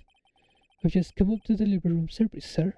Do you know where Miss May might be? I believe our guest Miss May is currently using the, facilities. If you're no need of anything, I'll be taking my leave. Please, stay as long as you like. Enjoy. Yeah. Wait, no, hey! Why does it seem like every time I come here, I end up embarrassing myself? Wait, does my chances snap around a bit? I almost forgot. You came back quick. May I ask you to inform Miss May that there is a message for her? Please tell her that Mr. White of Bluecorp phoned. Oh, right, sure. Mr. White of Bluecorp? Where have I heard that name? White. That was his name, my sister told me. White was the name of the guy who ruined me and Maya's mother. Could it be a coincidence? Okay. There's a screwdriver sticking out of that half-open drawer. Now's my chance to see what's inside. What do we have here? Wiretap? What would a woman like her be doing with a thing like this? There's definitely something suspicious about this Miss May. Why would she have something like this in her hotel room? The story behind all this, I know it. Alright, I'll be using this bit of evidence in tomorrow's trial, that's for sure. For Maya's sake. I'll get to this woman's bottom. Wait, I mean, you know what I mean. Bellboy, still there? Uh-oh, time to scram. Look forward to tangoing with you tomorrow, Miss May. In court. To be continued. That's the end of the first investigation. It almost took, I think, like 30 minutes. Damn. Enjoying the stream so far? Haven't seen any response yet, but I'm gonna assume yes.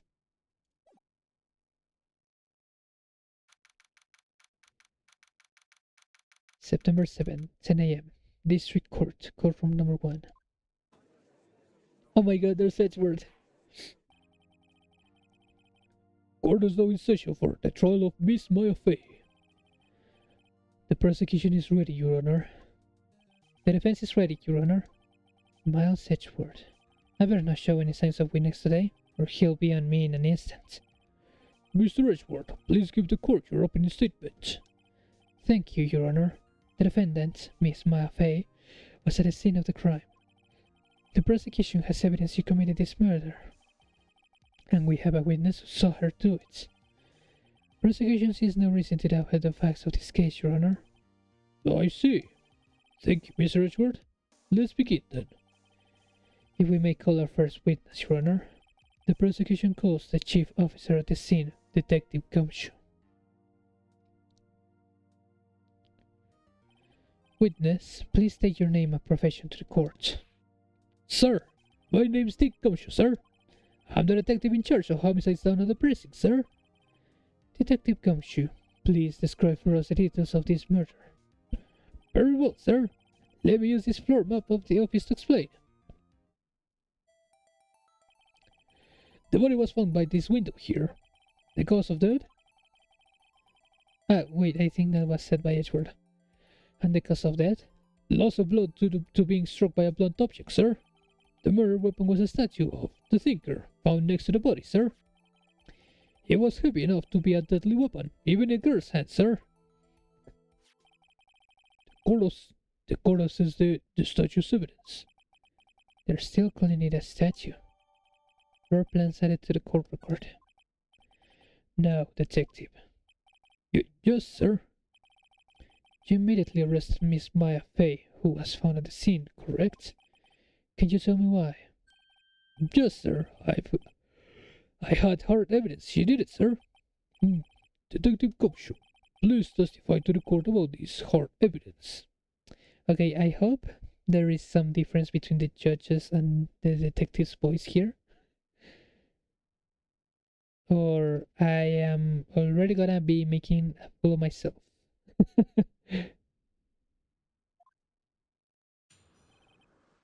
Maya Fey's arrest. Soon as the phone call came in, I rushed to the scene. There were two people there already, the defendant, Miss Maya Fey, and the lawyer, Miss Phoenix Wright. I immediately arrested Miss Maya Fey. Why? We had a witness account describing her. The witness saw Miss Maya Fey at the very moment of the murder. The very moment, you say? Very well, Miss Wright. You may begin your cross-examination. Yes, Your Honor. Cross-examine what? Couldn't see a single contradiction in that testimony. Hey, Maya just threw something at me.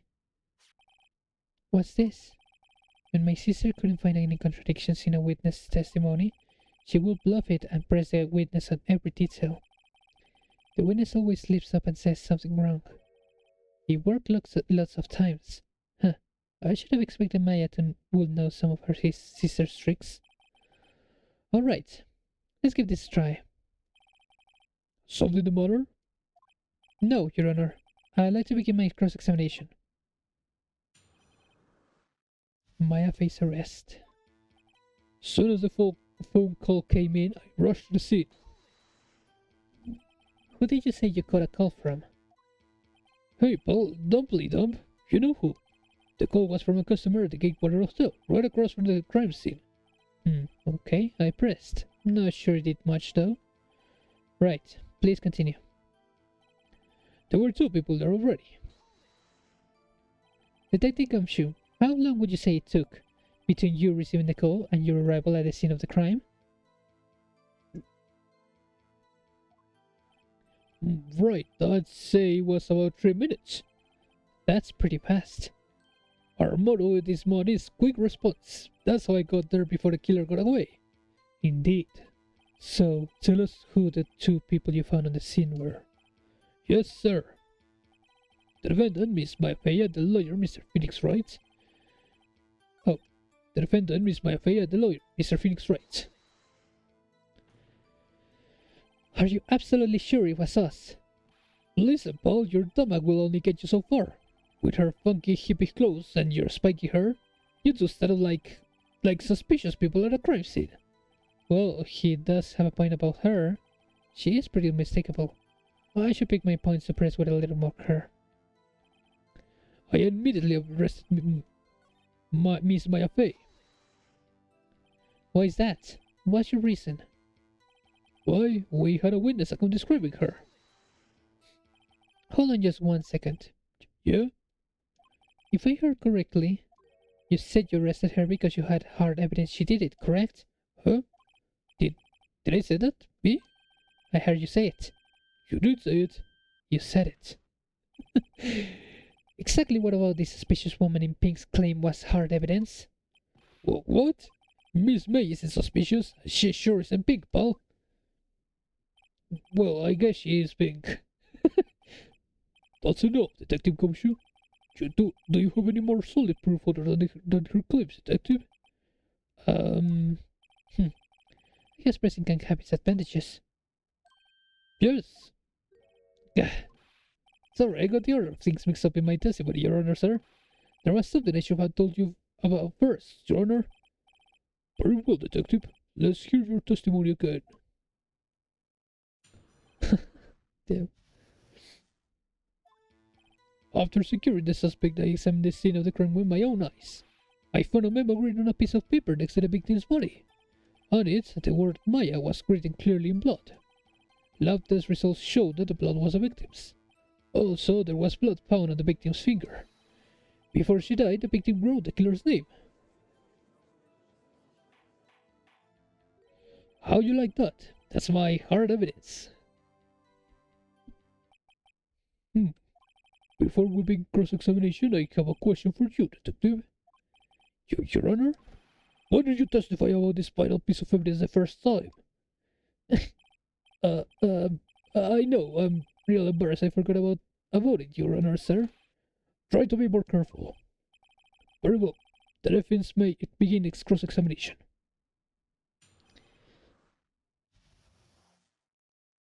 Hard evidence. After securing the suspect, I examined the scene of the crime with my own eyes. And did you find any evidence?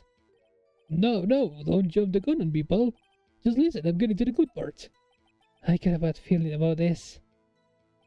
Found a memo written on a piece of paper next to the victim's body. Just because you found it next to the body doesn't mean the victim wrote it. Oh, then who did write it, smarty pants? Who? I did. The killer, of course. The killer. Anyone can see that.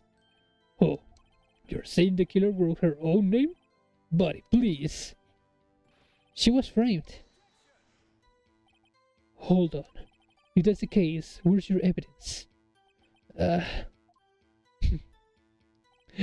guess that was a bit of a tall order for you. Those without evidence shouldn't open their mouths, Mr. Wright. Yeah, pal. Well, detective, tell us what was written in that memo you found. On it, the word Maya was written clearly in blood. Do you have proof it was Mia who wrote that? Of course I do, pal. Uh-oh. He sounded pretty confident. This might not be good. Lab test results showed that the blood was the victim's. What kind of tests were these again? Huh? What kind? Well, I hear they take the, little bits in the blood, the, hermoglobins of, hermoglobin, Bobby. I refuse to testify on this matter, pal. I'm no expert on blood tests. Yes, that was quite clear. You may continue with your testimony.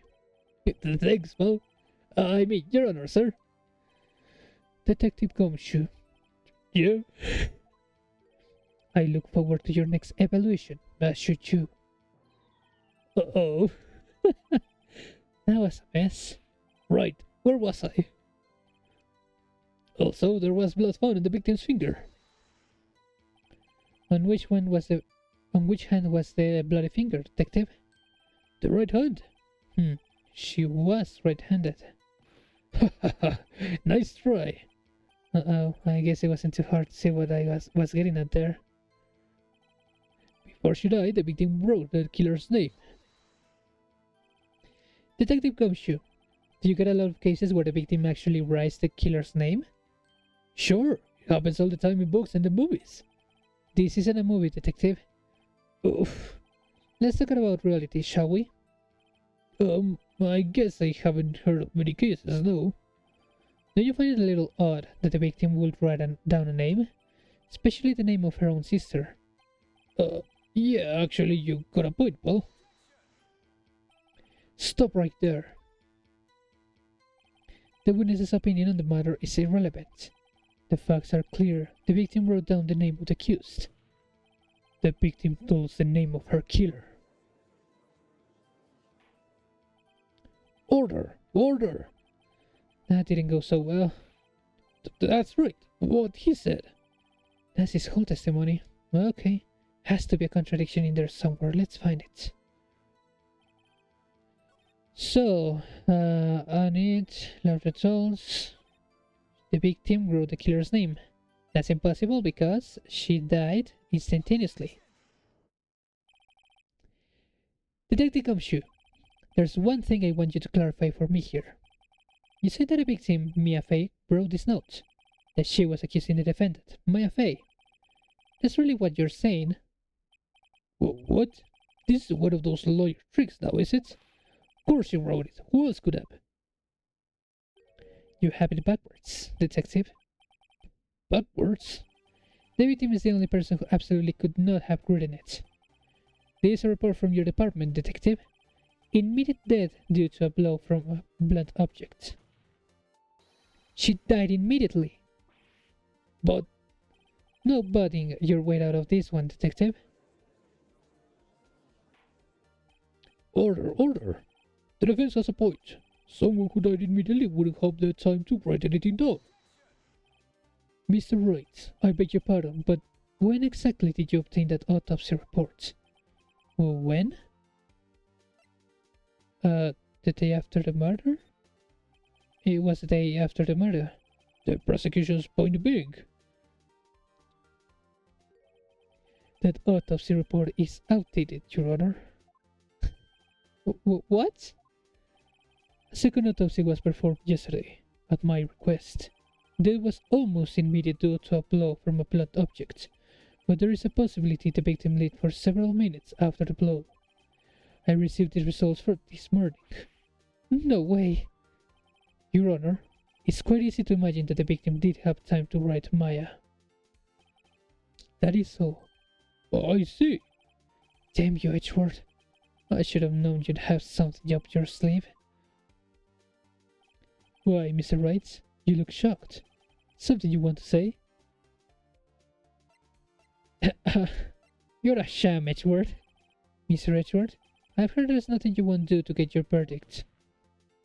What reason could you possibly have to request a second autopsy report? Mr. Wright, the defense will refrain from personal attacks of the prosecution. No matter, Your Honor. Mr. Wright, say what you will, the evidence in this report is undeniable. Your Honor, I submit this report to the court. Understood. The court accepts the evidence. Well, Your Honor, the evidence strongly suggests the victim was in identifying the killer. I suppose that's the obvious conclusion, yes. Darn, this isn't good. The prosecution would like to call its next witness. This poor, innocent girl saw the murder with her own eyes. Oh no. Here she comes. Let the witness, Miss April, may take the stand. Exactly what part of her is innocent? Oh my god. Witness, your name, please. April May. I just said this. Murder.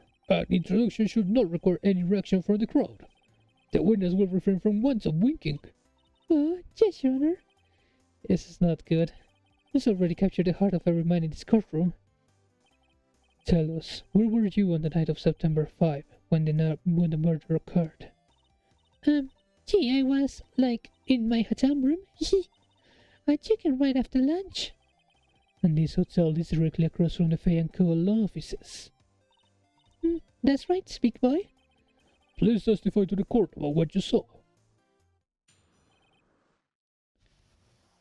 Witness's account.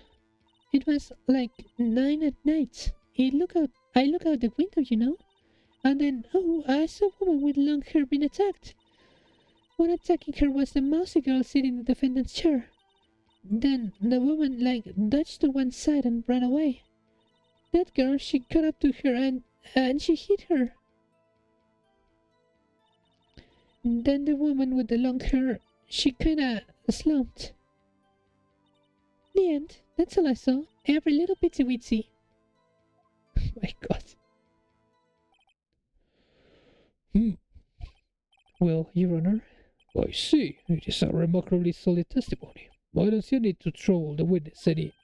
Wait, Your Honor. Yes, Mr. Wright? What about my cross-examination? I thought the witness's testimony just now was quite firm, didn't you? Mr. Wright, I understand you were Miss Mia's face understudy, were you not? You must know her techniques well. Her cowardly way of finding tiny faults in imperfectly good testimonies. Hey, how dare you? Well, Mr. Wright, would you cross-examine the witness?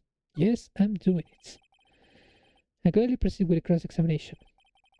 Only because I have a feeling Edgeworth doesn't want me to. She has to have some weaknesses.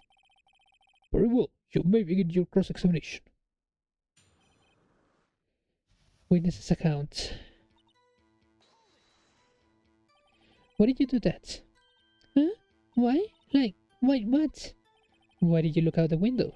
Were you expecting to see something? Oh, well, gee. What? That's it? She can get out of this question that easily. I sort of, I had a feeling. Well, I have a feeling she's trying to avoid the question. Maybe I should press a little harder on this one. Let's see how far I can run with this. Surely you must have had a reason to look out your window that time of night. Mr. Wright, I will not have your badgering my witness. But badgering? You're insisting on needling her with these trivial questions. I really don't think it should be allowed. Yeah, stop him. The poor girl.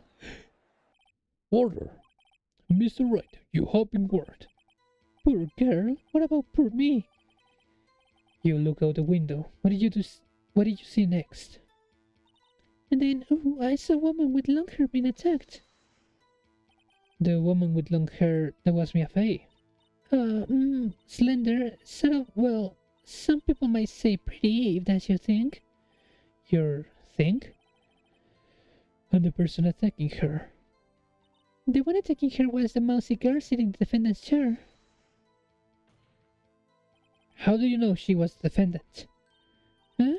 Well, you know, she had a girlish physique. Women know these things. Look, I just know, okay? There was only one person at the scene of the crime with a short, girlish figure. Testimony is bulletproof, Your Honor. He's right. Question the testimony. Hold on a minute. That testimony stinks. What? Miss May, I'm willing to bet that you're lying. Are you telling the truth? Did you really see the defendant? Mr. Wright, what's the meaning of this? Yes, what is the meaning? Somebody tell me because I'm clueless about this, I mean. Okay. You had really witnessed my client, Mafe. You would have noticed her clothes before noticing her physique. No one wears clothes like this on a daily basis, except her. And I'm no expert on fashion, but her hairdo looks far from normal to me. However, the witness's testimony mentions neither of these things. The testimony is bogus. But... Still, we don't know if she was dressed that way the night of the murder. She was, Your Honor. I saw her, and so did Detective Gumshoe. What do you say to that, Miss May? What are you trying to say, you mean lawyer? I saw what I saw. I just didn't think all the trifling little details were necessary, darling. Miss May, the court would like to remind you to please omit nothing in your testimony. I'm sorry, Your Honor. I'll be a good girl, I promise. Oh my god. Your testimony again, if you would. Damn, I almost had her.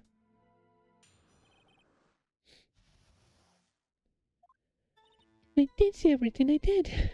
The victim, the woman, dodged the first attack and ran after Wright. Then the girl in the hippie clothes ran after her. Okay, so she ran to the right? Huh. And she hit her with a weapon, I saw it, I did. That clock, the kinda statuey clock? The thinker, I think. Well, does the accuracy of my report not startle you? I see. I only wish you had been so detailed from the beginning. Please begin the cross-examination. Witness's account. Okay, kinda wanna ask her about this. The clock. It's not a clock. Well, it is a clock, but... Miss May, what you said just now was quite revealing. Revealing? Oh, you'd like that, wouldn't you, not to Mr. Lawyer? You just said that the statue of the thinker was a clock, but there is no way of knowing that just by looking at it. Another person in much the same position as you recently called this a clock, too, and he was found guilty of murder. Order! Miss May, can you explain how you know this was a clock? Oh, The witness saw the murder with her own eyes. That's all that's important here. The defense is trying to confuse the issue with trivial concerns. Yes, of course. You will withdraw your question, Mr. Wright.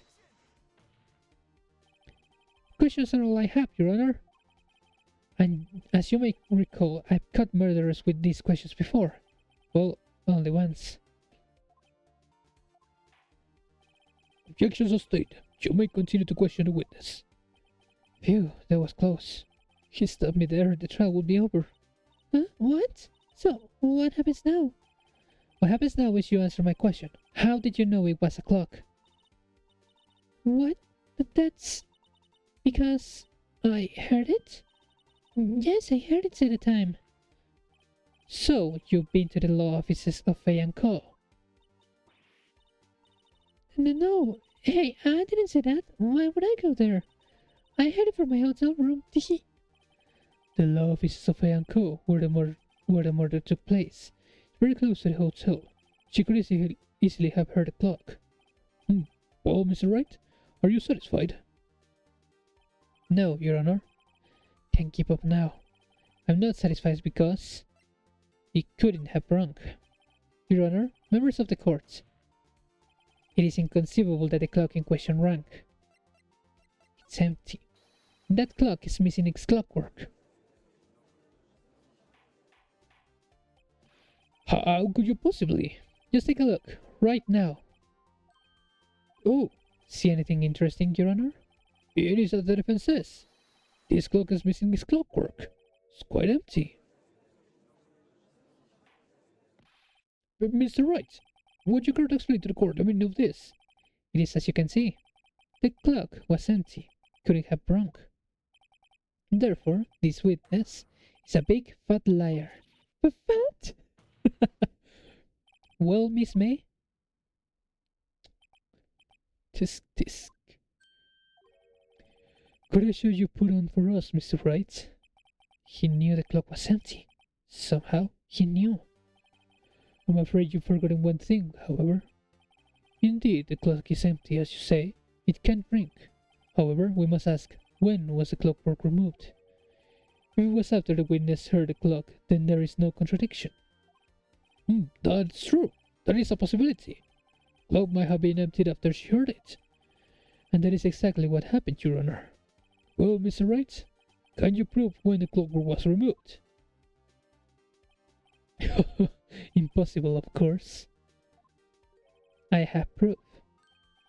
What? Wasn't it you who told me proof is everything? Well, I was listening, and now I'll show you the proof you like so much. The evidence that proves when the clockwork was removed is... Take a look at this. That's a very cute cell phone. Oh, you have a girly phone. Wait, this isn't my phone. Listen, this is the defendant's cell phone, and it contains a recording. A recording of a conversation she had with the victim on the day of the murder. Order! The defendant's cell phone? This wasn't brought to my attention. Perhaps Detective Gum should overlook it. Good detective better remember he's up for evaluation soon. I gotta say, I'm starting to feel bad for the big fella. Let's hear the conversation. So, you just want me to hold on to the thinker for you then? If you could. I should probably tell you, the clock isn't talking right now. Huh? It's not working? That's lame. I had to take the clock for out, sorry. September 5, 9:27 a.m.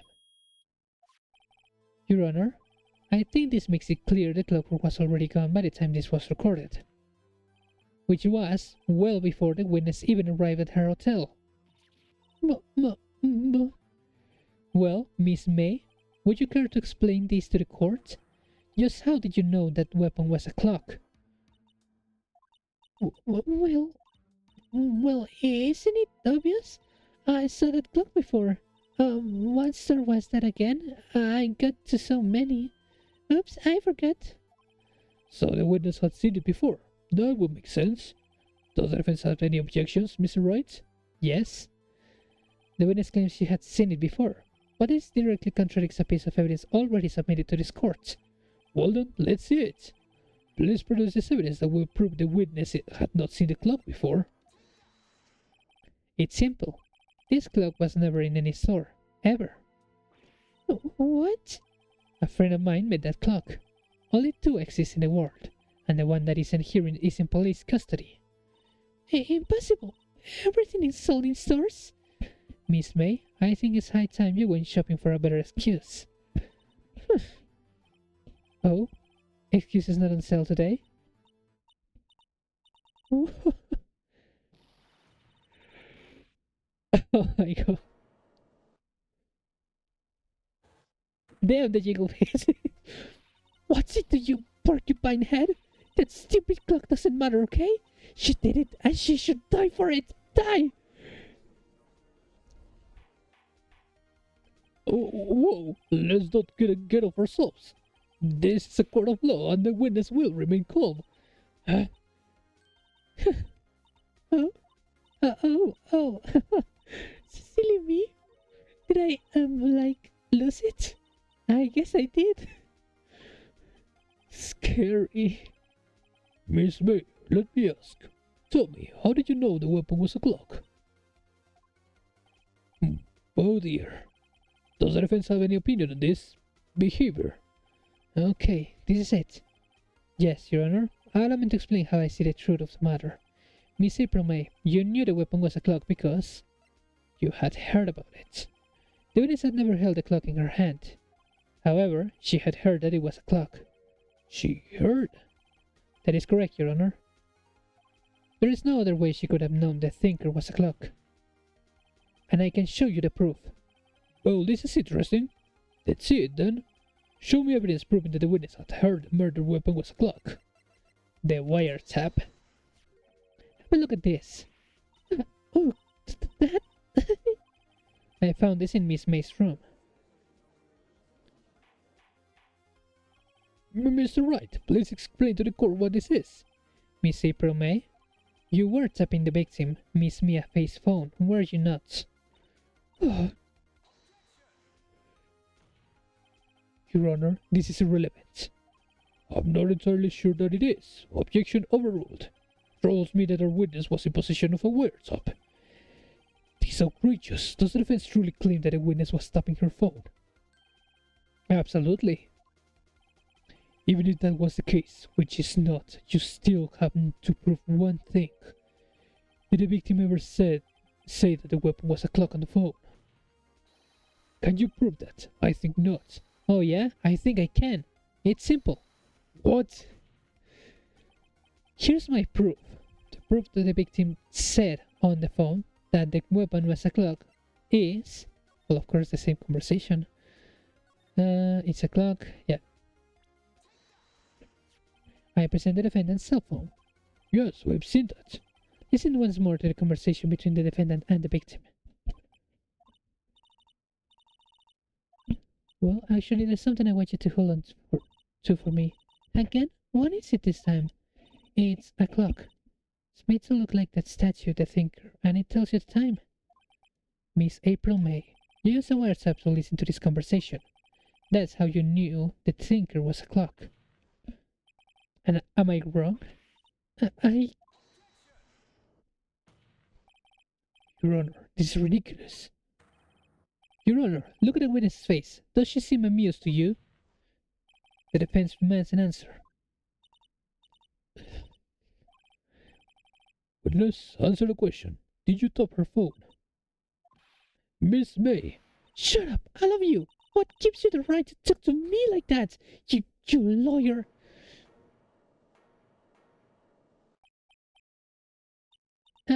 It's not fair. All of you ganging up on me like that. Oh, so I'm the bad girl, is that it? Is that it? Se pone a llorar. That did it. The court's seen the real Miss April May now. Now to deal the final blow. You did it, didn't you? Miss May. What is it, you little shrimp? Talk to me in that tone of voice, will you? You killed her, didn't you? Order. There will be order. What? How can you possibly say that? Are you mad? All I did was a little wiretapping. Oops. So you admit you tapped her phone? but wait. I didn't do anything bad like murder. I'm a good girl. Really? Can you prove it? No way can you prove it. You think you're so smart, Mr. Lawyer?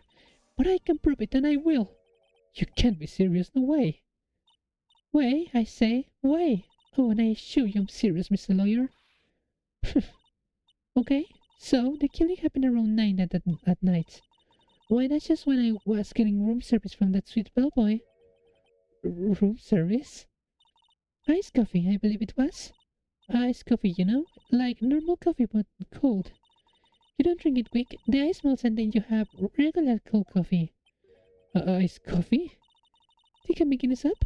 Ask the bellboy.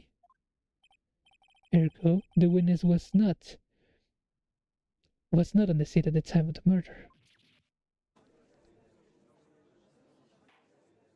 So, where does that leave us? It is my greatest pleasure to inform you that a witness appears to have been tapping the victim's telephone. However, that is a separate crime with no bearing on the current case whatsoever. Testimony stands. She saw the defendant, Maya Fey, commit murder. No, they're going to let her just walk away. There's no way I can win this unless a time is made to the murder somehow. Well, does the defense have anything to say? Well, come on, think of something. Call the bellboy as a witness? The defense would like to call the hotel bellboy as a witness. There's something suspicious here, and I'm going to get to the bottom of it. I think you've sunk it quite low enough already. I object to calling the bellboy. Why? What's your reason? Because I hold that the wiretapping had nothing to do with the killing.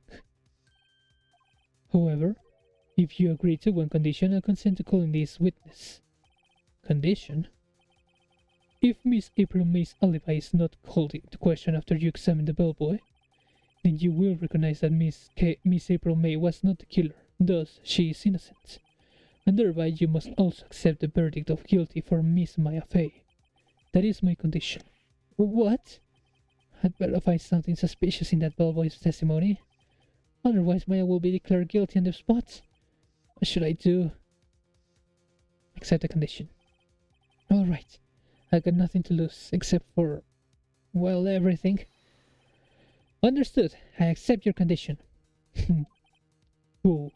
You fell right into my trap. Oh, you... Uh-oh. Wait. Very well.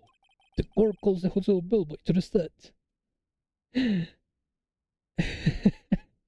What is that emoji you just sent on the chat?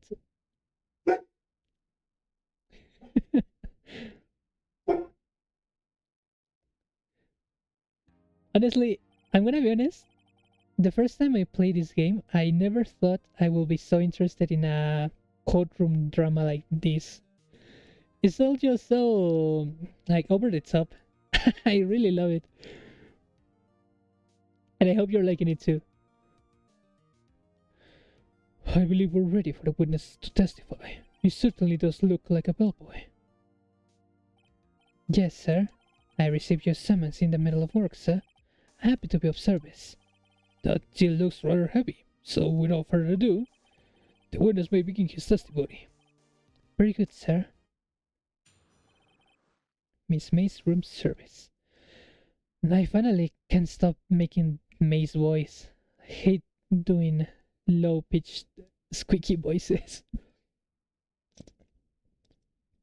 My throat is already hurting. From our murder, Absolute Cinema, of course. And this is just the second case. It gets better. The fourth case is one of the best cases. Well, at least in this, yeah, the fourth case is the best case in this game. But Miss May's room service. I am the head bellboy at the fine Gatewater Hotel, in business for 4 generations. I believe I received a call after 8 in the evening from our guest, Miss May. She asked for an iced coffee to be brought to her at 9 on the dot, sir. I brought it to her at precisely the requested time, of course, and I delivered the iced coffee to our guest, Miss May herself. I see. The defense may begin its cross-examination. Right, I'm ready. I hope. This is it. If I can't prove Miss May was involved with the murder now, Maya will be finished.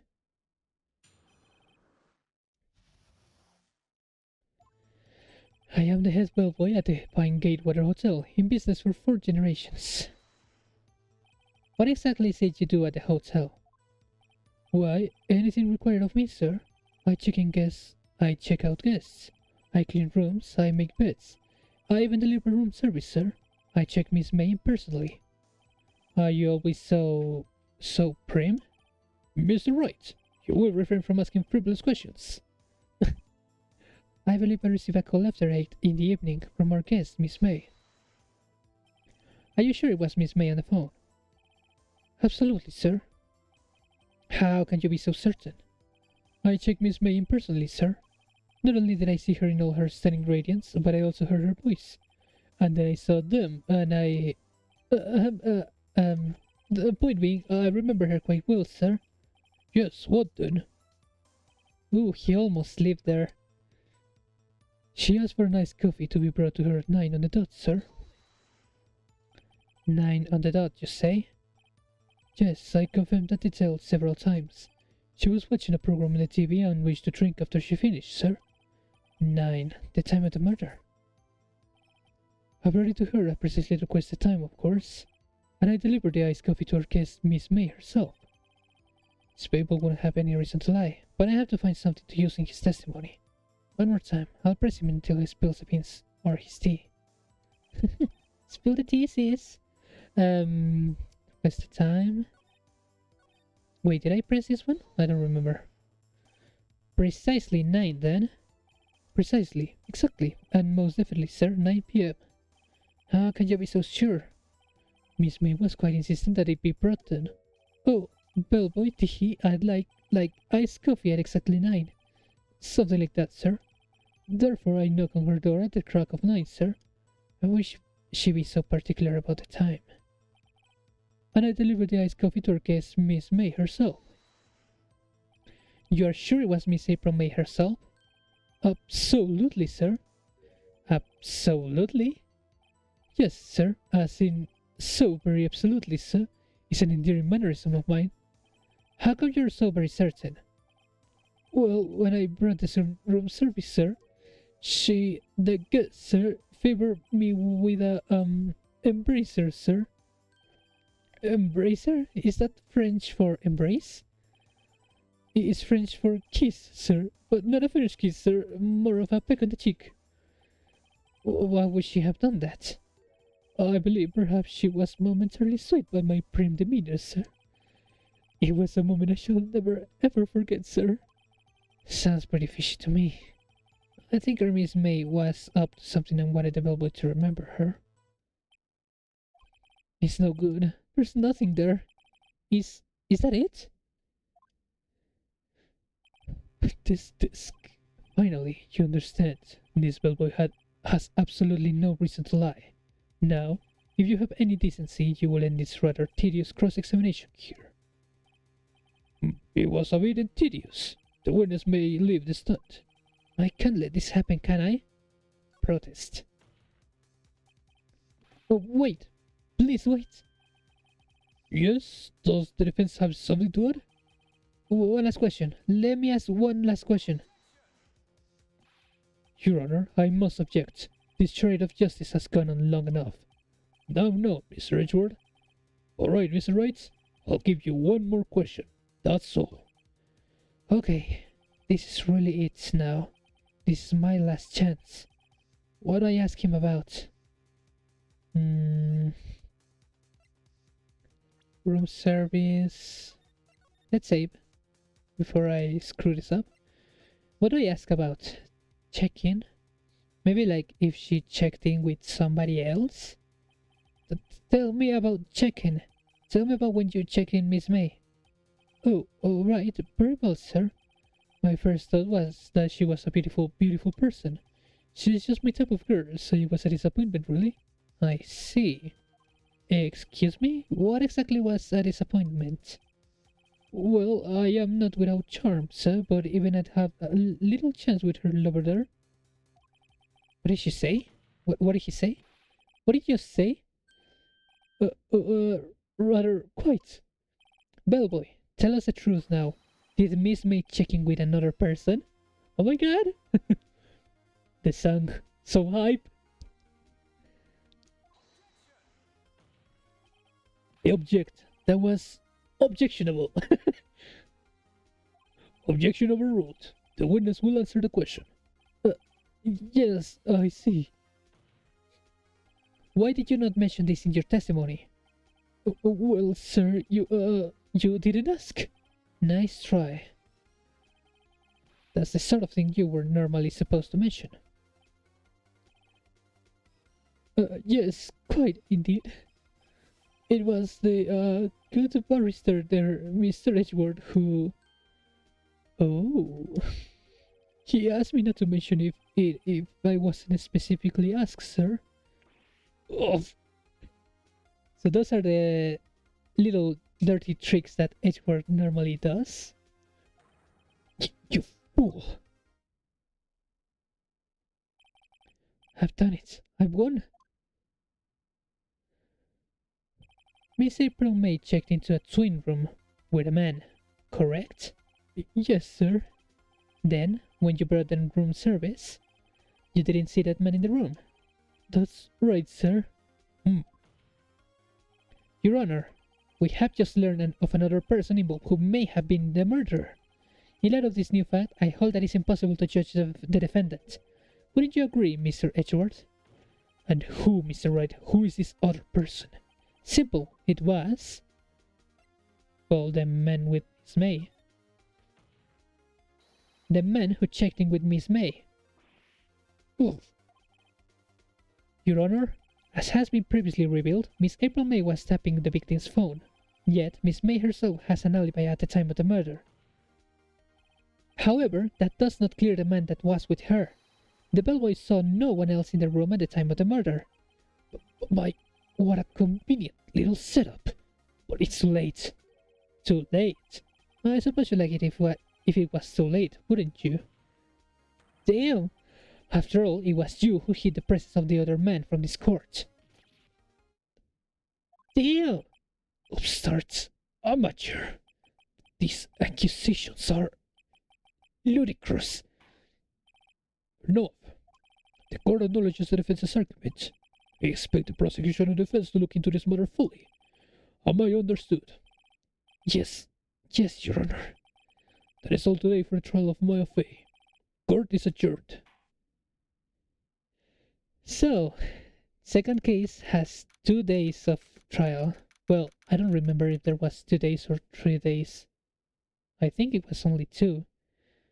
Now we're up to the second investigation. Well, first, a little chat. September 7, 2:24 p.m. District Court, Defendant Lobby number 1. Mr. Wright, you were amazing in there. Really? I think I may be your newest fan. Oh, I was just doing my job, you know?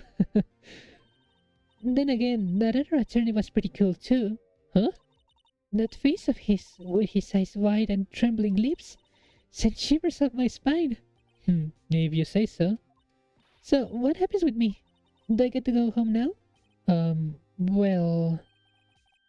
No, I don't think so. Not yet. Oh, I see. But I got a great lead in today's trial. A lead? That man with Miss May. He's the key.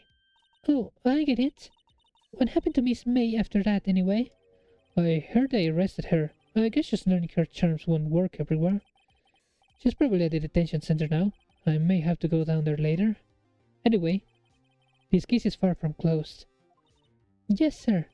Going to find out more about this man. Do you think he was the one who... Maybe so. Sis? Don't worry, I'll find him by tomorrow, I promise. Counting on you. I asked for a full record of April May's testimony. I thought it might come in handy during the trial tomorrow, but now that I have it, I'm not so sure. Most of her testimony was all lies. In fact, there's only one part that hasn't been stricken from the record. The victim dodged an attack, then ran to the right, but she was caught and struck. Okay. I don't know how much good this will do to me at all now. Anyway, time to hit the pavement and do some investigating. Maya doesn't belong in that detention center, and it's up to me to set her free. Damn, I think the court section lasted like about 40 minutes. That's pretty long. At least not as long as the first case in in the Great Attorney. I mean, the newer games of this saga are just really long.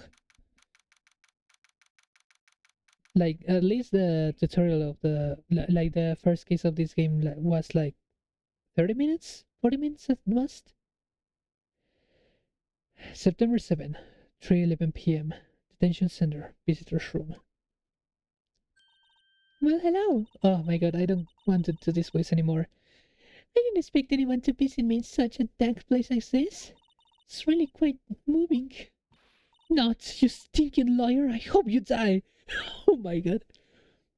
That face is just really creepy, honestly. Have you come to laugh? Yes, laugh at the folly, Miss May. No, not really. There's something I wanted to ask. Fortunately, there's nothing I want to be asked. Haven't you done enough questioning, you spiky head? Here we go again. Please, you're scaring the security guard. So, what is it you wish to ask me then? Hmm? For starters, how did you get to be so totally whacked? That man. About the man who stayed with you in your hotel room. Can you tell me about him? Where is he? Come on. No way, Jose. Maybe if I had something to get her to talk. The WhatsApp. Why do you place a WhatsApp on my phone? Huh? When you say it like that, it sounds so cold, so criminal. Tapping people's phones is a crime, Miss May. Oh, and I suppose you learned that in lawyer school, Creep? This woman is impossible to talk to. Say, why are you so angry? I mean, you don't look like a bad person. Oh, that does it, bottom-feeding scum-sucking lawyer!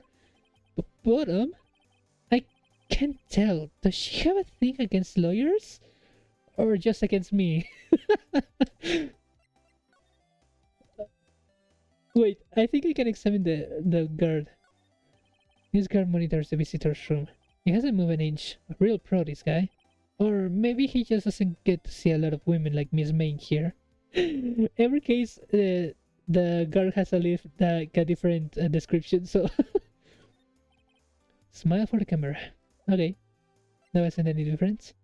What if I present my attorney's badge? Hey, guess what? Actually, I really hate your guts. So get lost because, well, I'm not cooperating. Thanks, I noticed. Wow. Okay, maybe her testimony. Nope. Same thing. Floor plans. The water tap? Nope. I don't think I can get anything else from her. Can I? The thinker? Nope. Okay. This a dead end for now. Maybe we can get better to the Gatewater Hotel. September 7, Gatewater Hotel, room 303. Welcome, sir. Quite a performance today, if I dare say so myself. Oh, thanks. Sorry for putting you on a spot like that. No, not at all, sir. Your efforts today can only help the Gatewater's rep, as they say. Huh? Rep? Yes, our reputation will swell as the hotel where the murderer used a wiretap. We can charge a premium for the room, of course. It will be great for business, sir. Whoa, Miss May hasn't been charged with murder. I, too, will become famous. The bellboy who brought the murderer iced coffee. Why do I feel like we're both stuck in the same bad dream? So, you're our honored guest. Please let me know if there is anything I can bring you.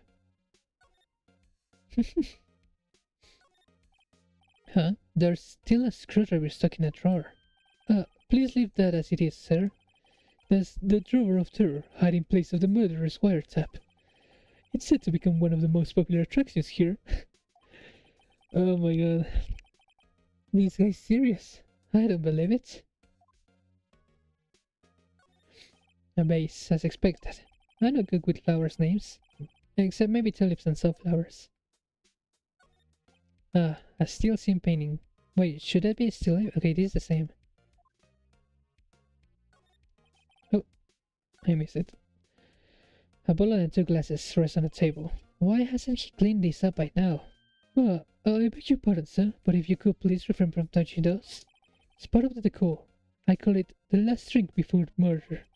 We'll be famous, the talk of the hotel industry. Oh my god. Miss May. About Miss May. Oh, her? Sir, not to boast, but I knew the moment I saw her. She'd do it, I said. Do what? I'm starting to think the most suspicious person here is this guy. I wanted to ask you about the man who was with Miss May. Yes. He struck me as a real lady killer, if you'll pardon the expression. I knew it from the moment I saw him, sir. He and I are of the same ilk. We both carry the scent of danger. There were... There we are in total agreement, Mr. Psycho Belvo. If you had a photo of that man, I'm quite sure I could identify him. Photo. Could you tell me about this hotel? Absolutely. And on that subject, I have an excellent idea, sir. Currently, this hotel is known as the Gatewater. I propose that we add a subtitle. A subtitle? The Gatewater Hotel, Murder Manor. Well, what do you think? Sounds great. Whatever floats your tea-set. Okay, I think this is useless too. Let's go back to the office. September 7th, Fayanco Law Offices. Looks like forensics is taking the day off today. Technical issues now were in sight. Police really gave this place a working over. I doubt there are any valuable clues left. Suppose it can hurt to take a look around, though. Oh, the plant. Mia's favorite potted plant. I guess I'll have to wear it now. The sky is blue, and so am I. There's that hotel right across the way.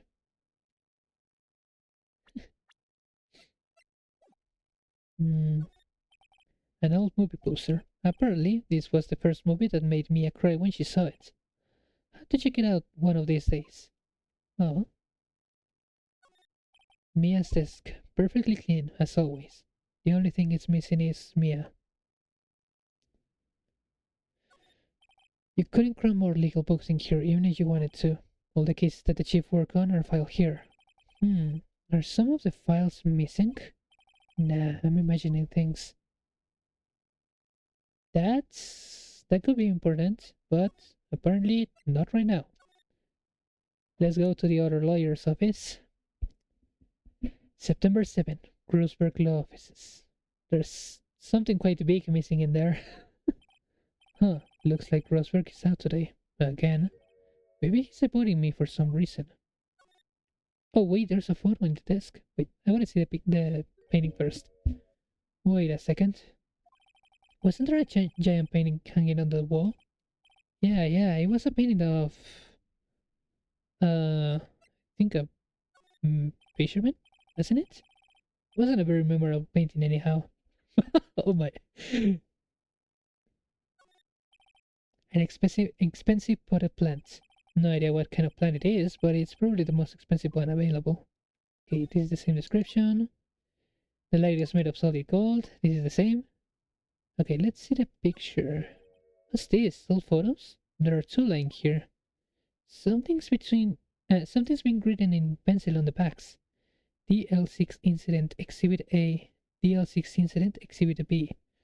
I didn't remember they mentioned the incident so early on. Keep that in mind. The DL6 incident is pretty important for the future. Let's take a look at this. Okay, the Exhibit A. I'm sure I've seen this person somewhere. Perhaps I'll borrow this photo. Sure, no one will miss just one little photo. And it might be a valuable clue. Take it for now. Actually, I don't think this is important for now. Let's take the other one. A photo lies on the desk. Maybe I should switch it with the one I took. Yep.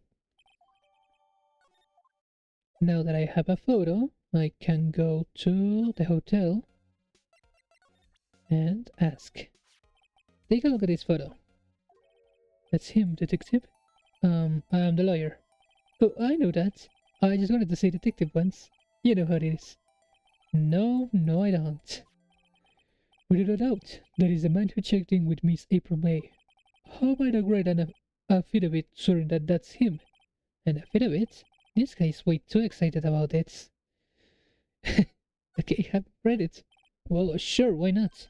Yes, I've always wanted to write an affidavit, sir. From henceforth, I will be known as the bellboy who swore the affidavit. Just hurry up and write it. Bellboy's affidavit added to the court record. Describes the man who stayed with Miss May at the hotel on the night of the murder. Not even Miss May can play them to this. Okay. So, okay, so now I go to May. You again? Can you take a hint and stay gone? Hey, the only reason I'm back here is because you won't talk to me. Oh, so it's my fault now? You don't just have spiky hair, you also have a spiky heart. That does it. In this case, I'm shaving my head. Phoenix writes a spiky head will never not be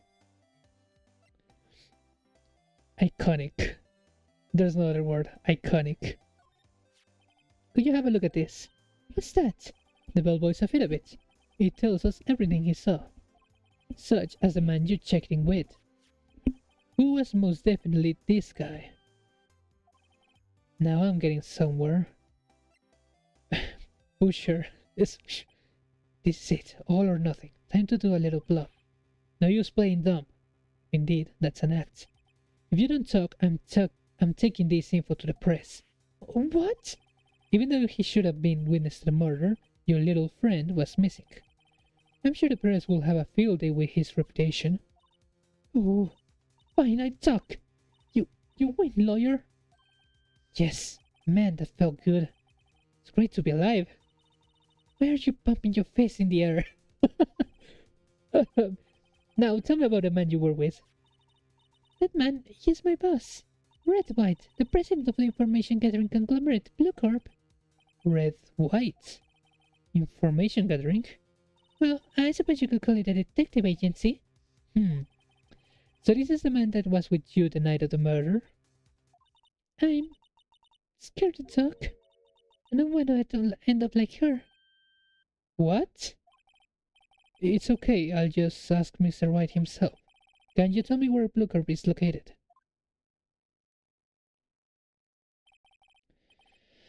Mr. White, at last. Finally, a lead on this guy. If April May couldn't have done it, that leaves him. Time to take action. Bellboy's affidavit discarded. Okay, so that I won't be needing that anymore. Let's see. Let's go to Blue Corp. And there's the painting. September 7, Blue Corp Inc., CEO's office. What's with the surreal decor? Welcome, please furnish me with the title of your personage. Okay, that's gotta be... What the... What was I to give this guy? He's like... eccentric. Like, your name, what is your name? Something like that? Like, he exaggerates on purpose? I was just incredibly asking the title that you go by. Right, Phoenix Wright. Incredibly? Mr. Wright, is it? Right, I see. Oh my god. Splendiferous. Perhaps I have intimidated you with my giantesque vocabulary. He looks like a yoyo. Yeah, he dresses very eccentric. And that pink is... Well, not only the pink. He has so many rings that they almost look like knuckles, you know? And that tie is just horrendous, but okay. uh, Perhaps I have intimidated you with my giantess vocabulary. What is this guy's problem? I'm White, CEO of Blue Corp. You know, corporate expansion official? My business dealings bring me into contact with the elite of the elites. So I'm afraid I am not used to conversing with the worldly challenged. What a fruitcake! Phoenix, you can't say that! Let me guess. You are an attorney fresh out of law school, are you not? The tie is the one intimidating, right? That is horrible. What is that? Anyway, that's the only explanation for why you will come to meet me like this. What does he mean by that? No matter. So, what business does a mighty lawyer have with a man such as myself? Yipes, this guy's arrogance meter is off the scale. Arrogant, that's a word I was thinking about when I saw him. Let's see, this is just this desk is horrible too. Guessing this is supposed to be a desk. My, this is quite a thing. It is model on my body. See, oh my god. Well, does its sleek roundature not inspire you? Not really. It inspires me to leave this place. This is the top floor of a 20-story building. The view is quite presidential. Haven't I seen this somewhere? Is this a replica? Ridiculosity, I have no interest in anything but originals. That right there is a bona fide original. Worth 5 million for sure. So he does have the painting in Grossberg's. What is this thing? A statue of a man holding up the world. The Blue Corp sign certainly stands out enough. The model for the man is, of course, Mr. Wright. Truly a work of art, but probably too beauticious for you to appreciate, correct? I think it's a little too beauticious for just about anyone to appreciate. And a lot of trophies, of course. An impressive lineup of trophies. Judges Special Runner-Up, Best Participation. Judges Cooperation Award, Special Good Try Prize. The words Judges and Special kind of stand out. Okay, what do you have to say? Miss May is an employee of Blue Corp, is she not? Correct, she was my secretariat. What a shock it was to hear that what she has done. What she has done? You mean the wiretap? Indeed, she is paid to answer phones. Tapping them is not in her job description. She does gather information for us as part of her duties, but I assure you, we do not condone illegal methods. It is ineffable that she would do this. Sounds like he is trying to turn Miss May into a scapegoat. Night of the murder. On the night of the murder, were you in April May's hotel room? Who can say? I seldom pay attention to mundane details such as time and place. My motto is, don't worry, be happy. That's a song. Still, Mr. Wright, the hotel bellboy has stated on the record that he does remember you very clearly. No matter, the bellboy can say what he pleases. I still won't talk to you. You want me to speak? Put me in the witness stand. Although I doubt you'd be capable of doing that. He raises a good question, actually. Why didn't the prosecution call him as a witness? He should have seen the same things as April May. Oh, the police, the courts. To me, they are mere toys, playthings for my amusement. What kind of company is Blue Corp, anyway? Excellent question. We buy and sell various kinds of information. We are a company of the future, you might say. We are the future. Sell information. In just 10 years, I built this business up into the grand office you see now. In case you were wondering, Blue Corp was named after the color blue. I, Red White of Blue Corp, as founder and CEO, name it so. Red, white, blue. Yeah. What flag does that remind me of? This is obvious. It's obvious what he represents, right? But and why, you ask? Because I like the color blue, of course. Fantabulistic, is it not? Yeah. There's something that's been bothering me. Yes? What might that be? That big painting on the wall over there. I've seen it before. You know, I've actually seen that painting before. Oh? Just yesterday, actually. Your point being? My point is simple. Rather, my question is simple. Why is that painting hanging on your wall? Mr. Wrong, was it? Right. It appears you do not fully grasp your position here. I ask again, who are you? A lawyer? No, my feeble friend. A mere lawyer. Worth nothing. Zilch, Sippo, nada. Just like that sorry excuse for an attorney, Crudy Burger. What?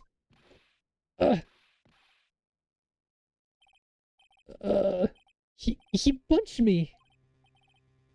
Well, Mr. Lawyer, what will you do, eh? Charge me with assault? Charge away, I'll welcome it, for it is you who will be found guilty. What? Hit my exposition. The police, the courts, they all do my bidding. So you say. But I wonder, is that kind of control really possible? I don't expect you to understand. It is a war beyond your compensation. You came here from Grudeborgers, I presume? Mr. Grossberg's, yes. Then you must ask him, why is it that this painting of his hangs here? Perhaps then he will tell you. Perhaps he will explain how a man can live life purely for personal profits. Go now, skedaddle! There is nothing more to discuss. Damn.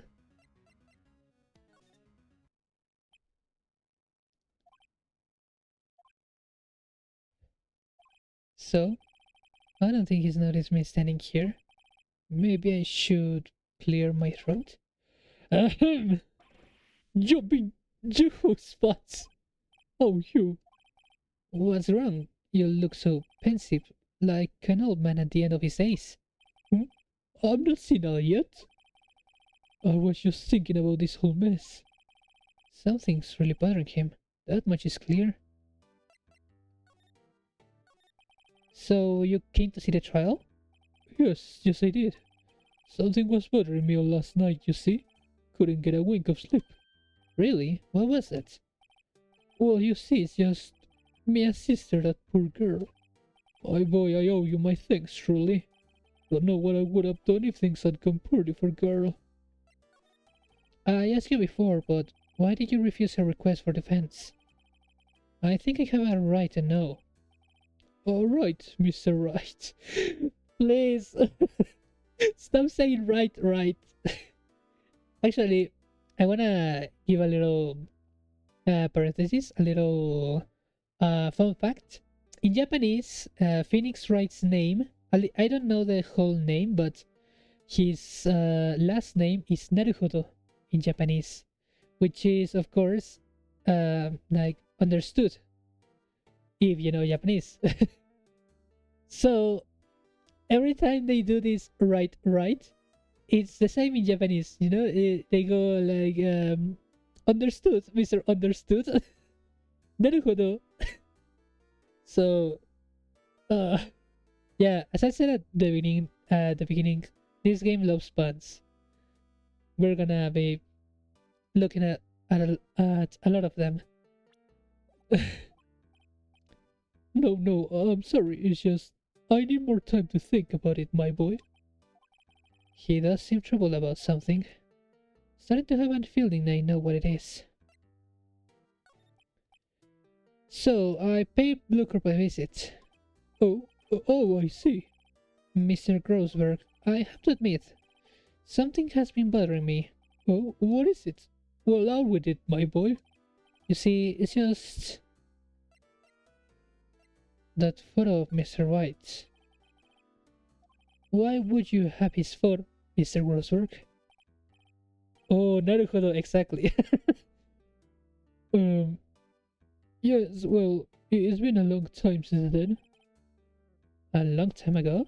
I'm sorry, but I think not. I think you still have ties to Mr. Wright even today.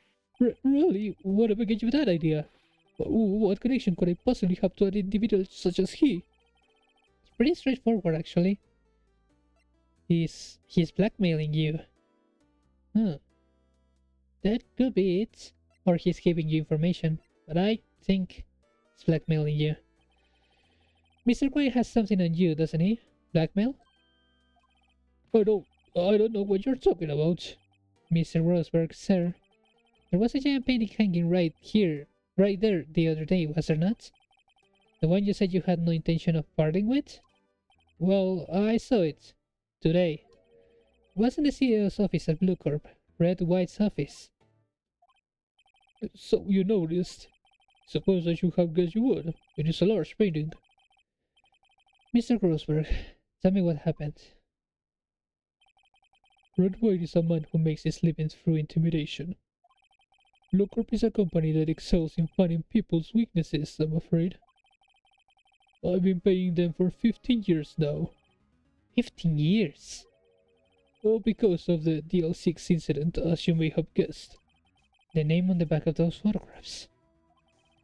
I just suspected I could not stand in defense of Maya because of this. White would have destroyed me if I did. So that's the connection. It is hard for me to tell you this, my boy, but arresting Red White will be nigh on impossible. Impossible? Why? He has information on everyone. He keeps in an iron grip. He owns judges, attorneys, prosecutors, police, and politicians. What? They are bound, unable to do harm to themselves and therefore to him. Don't look at me like that. What you see is nothing more than the weight of many years. Damn. The DL6 incident. What is the DL6 incident? DL6 is nothing more than the sorting code the police gave the case. It was 15 years ago now.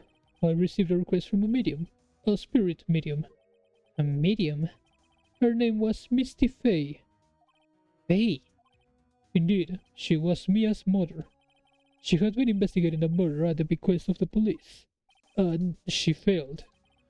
As a result, the police called her a fraud. This is what Maya was talking about the other day. I did all I could for her, and in the end, cleared her of wrongdoing.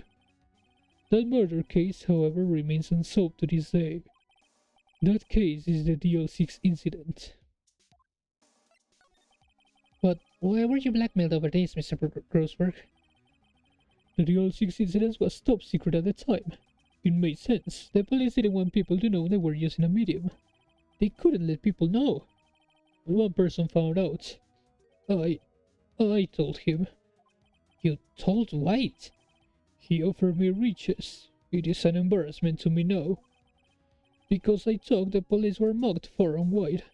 In secret, they began looking for the one who sold them out. Of course, White heard about it and he came to me. Only this time the offer was blackmail. I see. White controls the law of this country as he sees fit. Yet if you will still challenge him, have a close look at Mia's office. Mia's office? She followed his every move for years. She may have recorded something of what she found. Okay. Let's go then. It's funny, looking at this room. It seems so normal. Hard to imagine a murder took place here. Mr. Grossberg said there will be clues. Maybe I should have another look. Well, I guess it's gonna be in the files, right? All I guess the chief ever worked on our file here. They're in an alphabetical order. Let's take a look. Which files should I look at? Where is W? Between T and C. I know, W. White. The entire W section is missing. Was it taken? Oh. Maybe I can look for the DL6 between A and I. Let's see if there's a record in this file that catches my eye. Come on, Phoenix. A, B, F. Misty Faye. Oh, that's me and Maya's mother. Should I take a look? Yeah. I have tarnished the Faye name, leaving only these words, my mother vanished. I was determined to find the ones who had made my mother blame herself in this way. Using the power that runs in my family, I held an audience with the dead. Finally, the names of two men surfaced. One was Marvin Grossberg, a lawyer who sold my mother's information for riches. The other was the man who sold that information to the press. This parasite who makes his fortune on threats and coercion. His name is... the record stops there. So Mia knew Grossberg. The other man was obviously Red White. J to S. Let's see, J through S. Nothing much in here. Maybe I'll just skim some of this.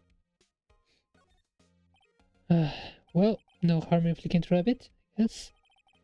The biggest words here at the end in S. Suicide? Ew. Just a collection of suicide reports. There's politicians, policemen.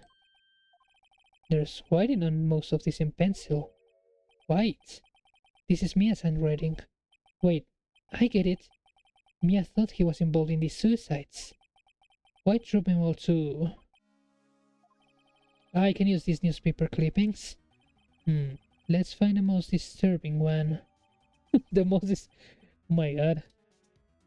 Article about a politician's suicide. The word white is written in pencil at the top. I mean, this is a bad idea, but... Well, aren't you persistent? Sorry, but there's something I have to ask you. Mr. Lawyer, I really hate having to repeat myself, but it seems the message has not yet penetrated your thick skull. Stop bothering me.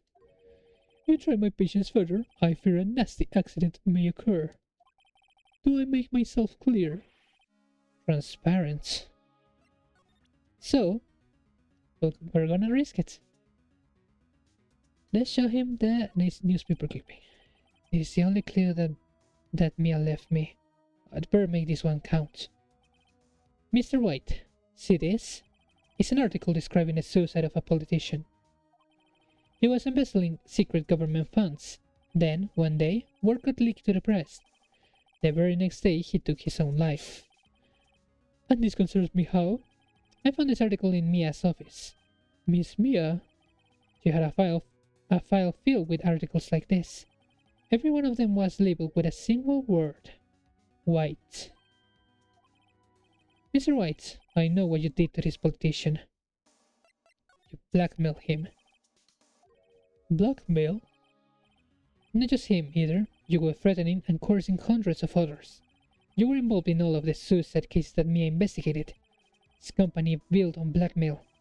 I'm right, aren't I? What a bizarre accusation! Bizarre! You just bizarre adventure! Mr. Wrong, what is it that you should be doing now? Investigating me? No, no, no. I think not. You should be searching for the one who killed Miss Mia. Secretary's office, hello? Mr. Wrong will be leaving now. Yes, sir. I'll send someone right away. Wait a second. Mr. Wright. You're wrong. You're wrong, Mr. White. Excuse me? What I should be doing now is going after you. Just what are you insinuating? Mia was onto you. She was keeping tabs. For this reason, you had April May tapping her phone. Then, Mia was murdered, and all the documents about you mysteriously disappeared. So the culprit will be... Even a child could work it out, Mr. White. You did it. Secretary's office. We won't be needing an escort for Mr. Wrong. Instead, please connect me to the public prosecutor's office. Of course, sir. One moment, please. White? That you? What are you doing calling me at a time like this? Hello, Chief Prosecutor?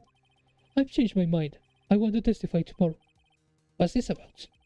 The Mia fake case. I witnessed the murder, you see? And, thus, as a very important witness, I would like to testify. What? Why now? I thought you said you didn't want to go to court. Quietude! I told you I changed my mind, didn't I? Oh, and one other thing. Send the police over here right away. The man is standing right in front of me. He looks dazed but could be violent. What? What man? Are you even listening? The executioner, the hatchet man, the liquidator, the killer man. What? Mr. White, this isn't another one of those... Chief Prosecutor, I do not believe you are in a position to freely offer your opinions to me, correct? I'm telling you to send the police, now. Did I not tell you, Mr. Wrong? You are a mere lawyer. As was Miss Mia. How dare you? I'll point the finger at you and you will be tried as Miss Mia's killer. The case is as good as settled. No lawyer of any work will defend you. I have friends in the local lawyers association, you see. You'll be given a lawyer so stupendously inept that they make even you look competent. I feel faint. Detective Goshu reporting, sir. Ah, Butts, Harry Butts. Right, actually, Phoenix Wright. My friend's name is Larry. All right, sorry, Ripple. Butts was the murderer, right? Detective Goshu, I present to you the man who killed Miss Mia Fey. What? take the despicable human being into custody. Farewell, Mr. Wrong. September 8th, 3:37 p.m. Detention Center, Visitor's Room. Can't believe it's only been a day since the first trial. My trial begins tomorrow. Why's going to set a trap for me? The prosecution will be on it too, of course. Edgeworth included. An attorney was assigned to me by the state yesterday. I refused. I had an idea. Right, Mr. Wright. Oh, Maya. Great, they let you out of detention. Just now, yes, it's all thanks to you. Huh. Now I'm afraid we've switched places. What? You mean you? I explained what had happened to Maya. I don't believe it. How many people does that man need to destroy before he's satisfied? My mother, my sister, and now you? This has gone too far. Mr. Wright, please tell me, is there anything I can do? Well... help me break out of here. Right, okay, listen up. I want you to help me break out of here. You mean a jailbreak? Yeah, tonight's our only chance. No! Alright. Huh? Oh, I'd better go get a hacksaw while the stores are still open. Oh, and a rope ladder and a getaway car. Can you drive? Wait. What? I'm kidding. It was a joke. No way. No, really, I was kidding. But thanks. It's good to know you're on my side. And there really isn't anything you can do for me anyway. But I can't just sit here and do nothing. I've got to keep that man a piece of my mind. Just a piece? Okay. Then come to the trial tomorrow. Yeah, we love Maya. Maya is one of the best. Actually, she well, after this, she becomes our assistant in the rest of the games. She's pretty cool. We love Maya. Okay, I'll be there. I'll show them a thing or two.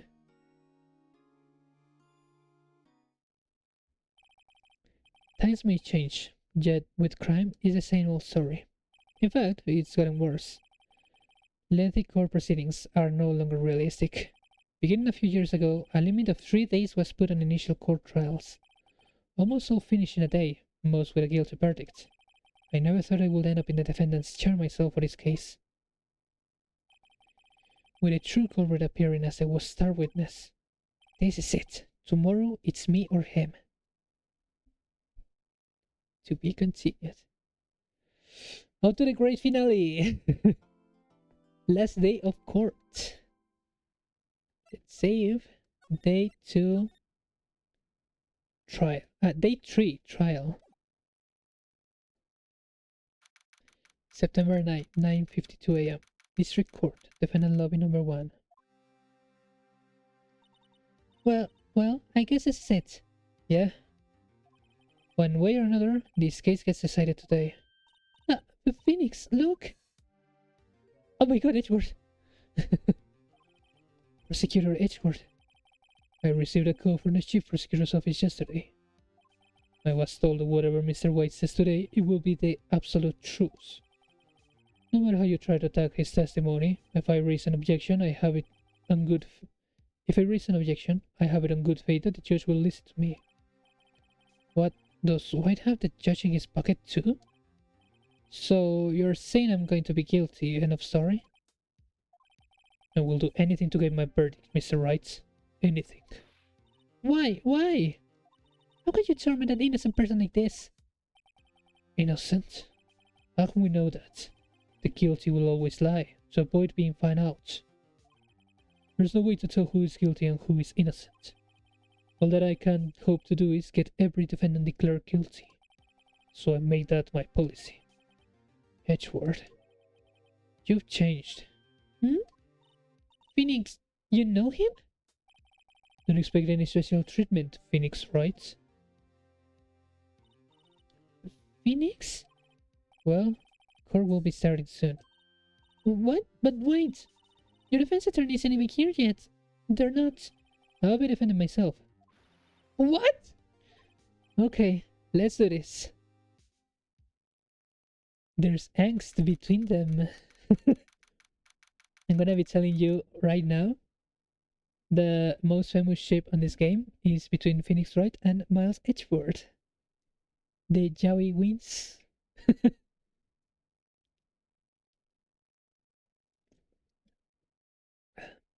September 9, 10 a.m. District Court, courtroom number 1. Court is now in session for the trial of Mr. Phoenix Wright. The prosecution is ready, Your Honor. The defense is ready, Your Honor. Mr. Wright, are you sure you're up to doing this? Yes, Your Honor. I will be defending myself. Understood. Very well, Mr. Edgeworth, your opening statement, please. As the details of the event are already quite clear to the court, today we will hear the testimony of a witness to the defendant's crime. I see. Prosecution may call its witness. That went far too smoothly. Why didn't the judge ask Edgeworth why his witness didn't testify before? It's like he already knows why. If anyone's going to raise an objection about this, I suppose it's me. Nah, let's let it go. Forget it, I smell a trap. I would like to call Mr. Redwhite to the stand. Oh my god. JoJo's villain right here. Please state your full name. You wish to know the title of my personage? Oh my god. Your name. Yes, that is what I said. Oh dear, do my locutions confuse? Name. These two are great together. My name is Red White, but my friends call me Blanco Nino. White Kid? I am the CEO, or to use a more common term, the president of Blue Corp. Do you know the victim, Miss Mia Fey? That would be negatory. No, I did not. You were at the Gatewater Hotel the night of the murder. Correct. And you witnessed the murder from there. Why told you what you already know? Very well, Mr. Wright. You may begin your testimony. I can rip this guy's testimony apart. I'm done for. Why do I always feel like it's the end of the world and I'm the last man standing? I hope you have made your peace with God, Mr. Lawyer. Let him have it, Phoenix. Witness testimony. Okay, let's see what this guy has to say. Let's see, it was about 9 to, I believe. I was quietly perusifying, that's reading to you, some papers by the window. Then I heard a bedlam coming from outside. Surprised, I turned to look at the building across the way. It was then I saw him, a spiky-haired man attacking a woman with a long hair. Needless to say, that man was none other than you, Mr. Lawyer. I called Miss May over at once. She, too, was flabbergasted, of course. The victim, she ran away, but you gave chase. Finally, there was a terrible impaction. Then it was all over.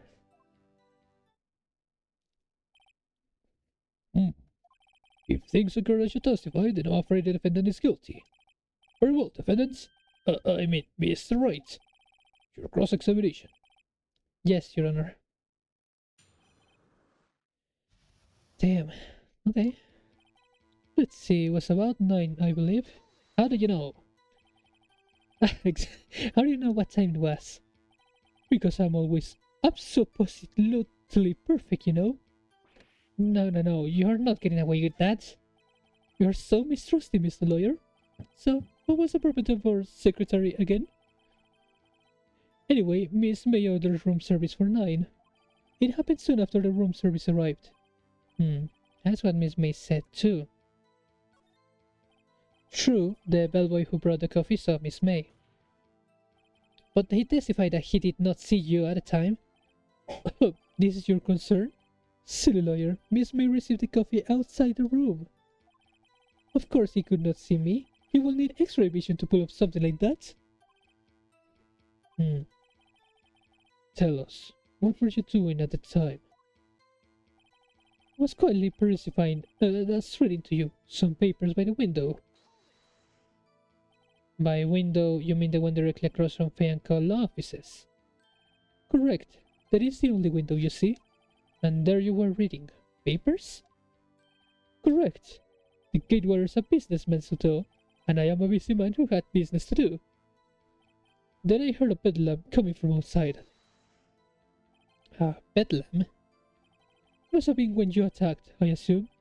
We see. Continue.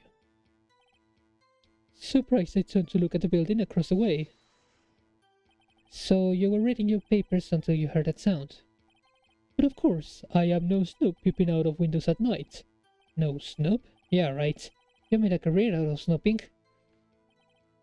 It was then I saw him, a spiky-haired man attacking a woman with long hair. Hey, Spiky? Spiky-haired? Needless to say, that man... that was it? That was the press, really? Needless to say, that man was none other than you, Mr. Lawyer. Oh, wait.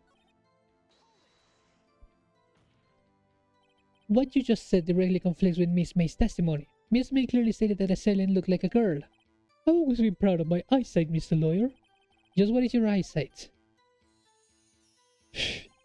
Counting boy eyes? 40. Huh? 40? Don't add them together. I think the witness is trying to say his eyesight is good. Hey, whose side is the judge on anyway? And what did you do then? I called Miss May over at once. She, too, was surprised, of course. What was Miss May doing at that time? She had just finished watching a soap opera on the TV and was weeping openly. Did you know she had been tapping on the Faye office phone? Irrelevant. That has nothing to do with the case at hand. I care not. I will answer the lawyer's bold inquiry. Miss May was acting alone when she tapped the phone of this Faye woman. You'd make a good politician, Mr. White. I know, after all, I am el presidente. Please continue. Dios mío. The victim, she ran away when you gave chase. Can you be a little more detailed about that? I think it's worth knowing exactly what happened. Of course, comprende? I understand. The victim was attacked by you and ran to the left. And there, he messed up. You gave chase and struck her down. Are you sure? As you know, I am always absolutely perfect. Perhaps you could change your testimony to reflect this new detail. The victim ran to the left and you gave chase. Wait, I want to press the last statement before objecting. Finally, there was a terrible impaction. Then it was all over. Impaction? Don't you just mean impact? Ridiculosity. I think you need to brush up on your language skills. On second thought, perhaps I'd better leave the whole language thing alone. Did Edward prep this guy too, I wonder? Anyway, I better find a weakness in there. Okay. So I already know. She ran to the left, but May said that she ran to the right. Wait right there. Mr. White, you've dug your own grave. What is this? You said the victim ran to the left, but that directly contradicts Miss May's testimony. She clearly stated that the victim ran right. Oh, it's simple. You have misheard her. I think not. Look at the floor plans. The killer was here, and the victim here. If the victim ran to the left as you claim she did, she would have been running directly away from the door. She would have been running into a dead end. Don't you find that odd? Very strange. Oh, I did see her run to the left, I did. Phoenix, look at his face. I don't think he's lying about this one. True, maybe he really did see the victim run left. So he did witness the killing. Wait a second. Mr. Wright? Yes, Your Honor? Miss May says right and Mr. White says left. Can you explain the contradiction to the court? Both are right. Both witnesses are telling the truth. For once. I doubt it. Rather, that does not clear up the contradiction. There is one scenario that would explain their conflicting accounts. What? Obviously, the witness was not beyond the crime scene, the crime from the hotel. Mr. Wright, what do you mean? Yes, what do you mean he was not viewing the crime from the hotel? If he was not in the hotel, where could he have been? In the law offices of A&Co, of course. More specifically, he was standing here. Time to show the court where Mr. White was standing. Killer position. This is where he was. Look! When the victim ran for the door, if he was watching from this point, to him it would appear that she ran to the left. Please, this is no time for jokes in ill taste. That is where the killer was standing. Exactly. Order! I will have order! Anyone deserving the order of this court will be held in contempt. Mr. Wright, what are you suggesting? Rapscallion! Postulations of the defense are a distortion of the truth, Your Honor. Indeed, they do seem a bit far-fetched. You provide us with so much entertainment, Mr. Lawyer. What now? He's laughing? The hilarity of the moment made me remember something. It appears I have been unclear, and for this I apologize. Mr. Your Honor, but I'll be allowed to testify once more. Very well, let's hear your vice testimony. Good luck. You can fix a broken testimony, buddy. She ran to the left. Miss May's testimony was correct, as was mine. When you assaulted a girl, she first ran to the left. And then you hit her savagely, that is what I saw. Next, with the last of her strength, she ran to the right. You chased her and delivered the final blow. So I don't think I'm gonna need to press these statements, because we already know she died from one hit. That is what Miss May saw. You see, you hit her twice. Don't you remember, Mr. Lawyer? That does seem to make sense. Will you be cross-examining the witness's testimony? You bet I will. I mean, yes, Your Honor. She ran to the left. As was mine. When you shot at the girl, she first ran to the left. And then you hit her savagely. That is what I saw. Next, with the last of her strength, she ran to the right. You chased her and delivered the final blow. That is what Miss May saw. You see, you hit her twice. Mr. White, the victim died from a single blow. What do you have to say to that? Now's my chance to hit him where it counts. Mr. White, wasn't it you who told this court you were absolutely perfect? I will refrain from using this phrase from now on. Your Honor, if you could ask the witness for a new testimony. The witness is obviously confused, Your Honor. I would like to request a 10-minute break. Yes, quite. The witness is confused because he's lying. I emphatically request that there be no break, Your Honor. Yeah, we want justice. Don't let him get away. At least the gallery's on my side, for once. Very well. The witness will care to revise his testimony. The crowd's on my side. No slipping out of this now, White. Mr. White? Okay. The two accounts. Well, see, I looked at the other window when I heard that thing fall. Then, the next moment I saw Miss Mia run to the left. The killer, you attacked her, but she dodged. And then she turned and ran for the door. Then you did hit her in with a single blow. Swap. Now he's just stuttering. Swap indeed. Very well, you may begin the cross-examination. Mr. Your Honor, my stomach, you see, it is hurting. Deal with it. This is almost over.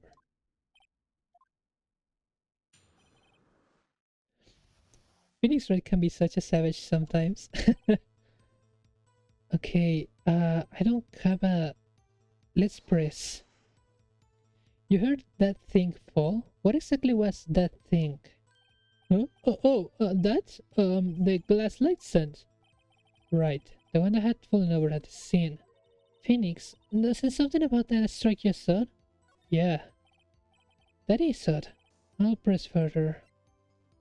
I guess because the light stand isn't even visible from the window?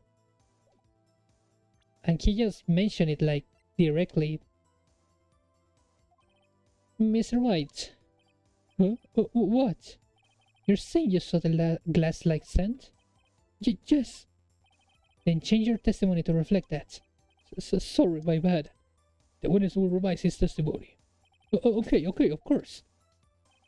A light stand was lying on the floor when I looked. Okay. Let's save. And... yes. Mr. White. It was impossible for you to have seen the glass stand. What? Look at this.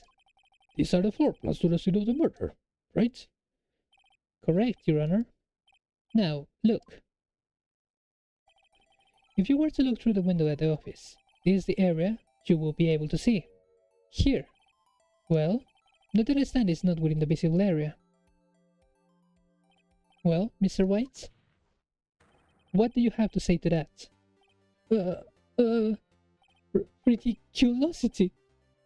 Mr. White, if you were in the Gatewater Hotel as you claim, you could not have seen the stand before it fell over. In fact, you wouldn't have been able to see it after it fell either. There's no way you could have recognized the broken shards as a glass-like stand. So, when did you see the stand, Mr. White?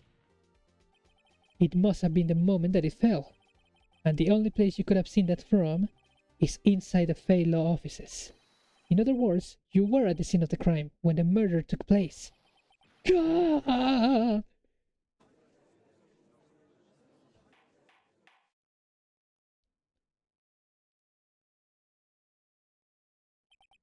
Mr. White. Mr. White. You did it, didn't you?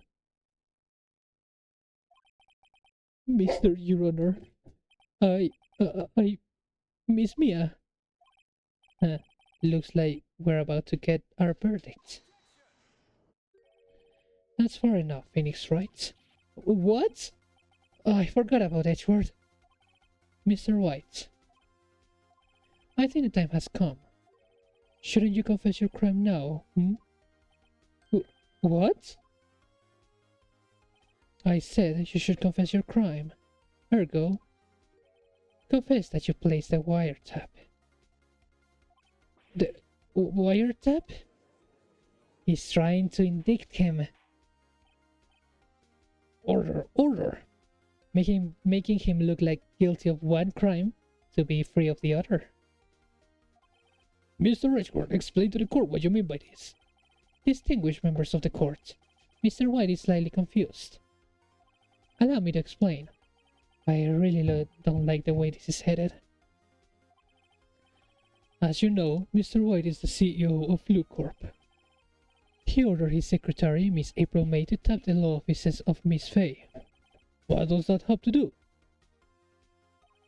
Your Honor, the question is, when was the wiretap placed in the office and by who? No, you wouldn't. Mr. White, in order to place a wiretap, you enter Miss Fay's office. Am I correct? Correct! You are most correct, Miles. Give me a break. Yes, in order to place the wiretap, I breached the Fay & Co. law offices. That is when I saw the accursed light stand. Now I'm confused. Please explain to the court what all this means, Mr. Edgeworth. Gladly, Your Honor. Mr. Phoenix Wright has made his position quite clear. He has determined that Mr. White knew the glass stand was in the office. He was shown that there was only one time Mr. White could have seen the stand, at the very moment of the murder. Thus, Mr. Wright would like you to believe that Mr. White was the murderer. I see. However, it is a fact that Mr. White had been to that office well before the murder took place. When he went to place the wiretap, he could have seen the glass lights then. Ergo, Mr. Phoenix Wright's theory is rebuilt for the baseless conjecture it is. Mr. White, you will testify to the court about this wire topic. Leave it to me. I feel faint. And just like that, he's back on his feet. It was the beginning of September, the week before the murder. Okay, wait. So, if I remember...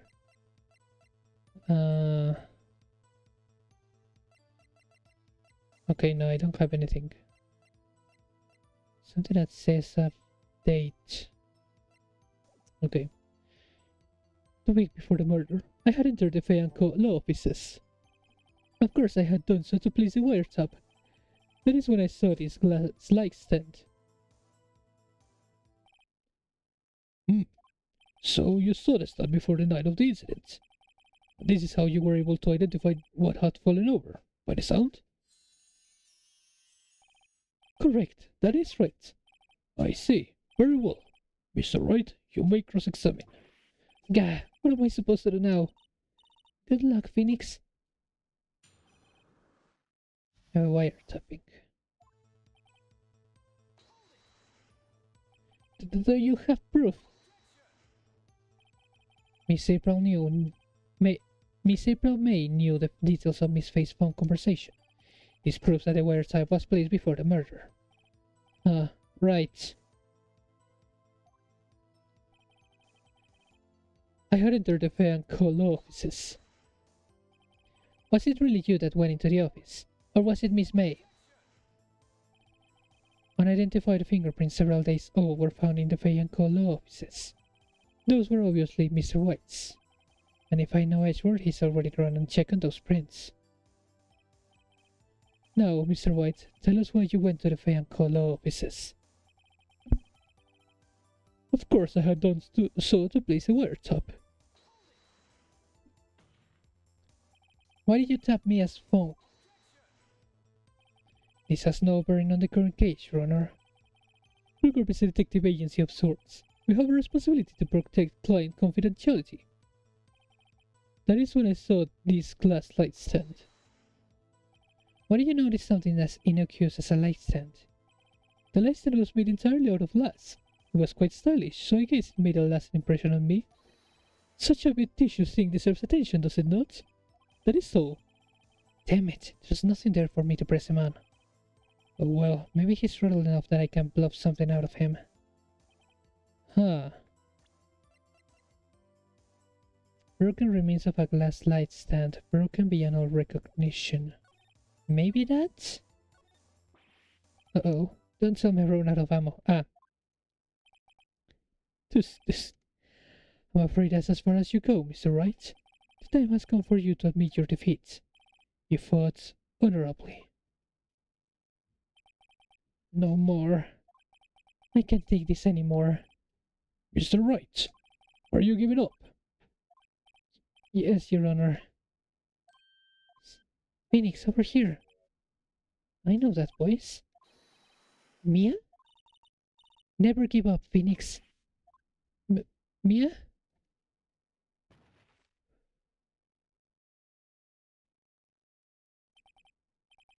Where am I?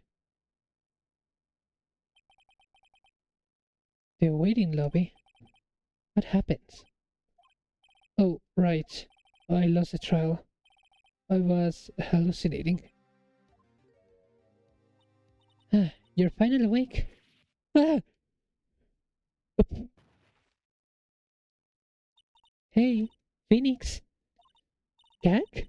That's no way to greet an old friend. Phoenix, I want you to look at me.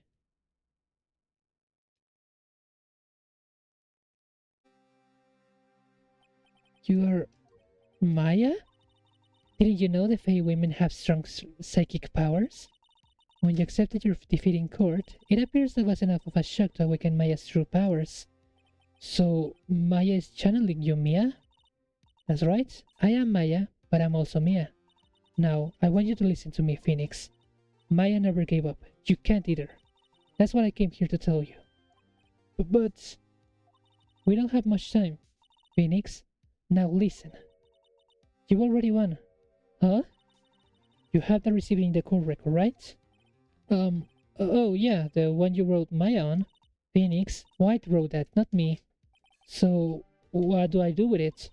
Look at the front of the receipt. The front? It's a regular receipt. Looks like it's from a famous department store. $1,000. Wow, big spender. Item: glass light stand.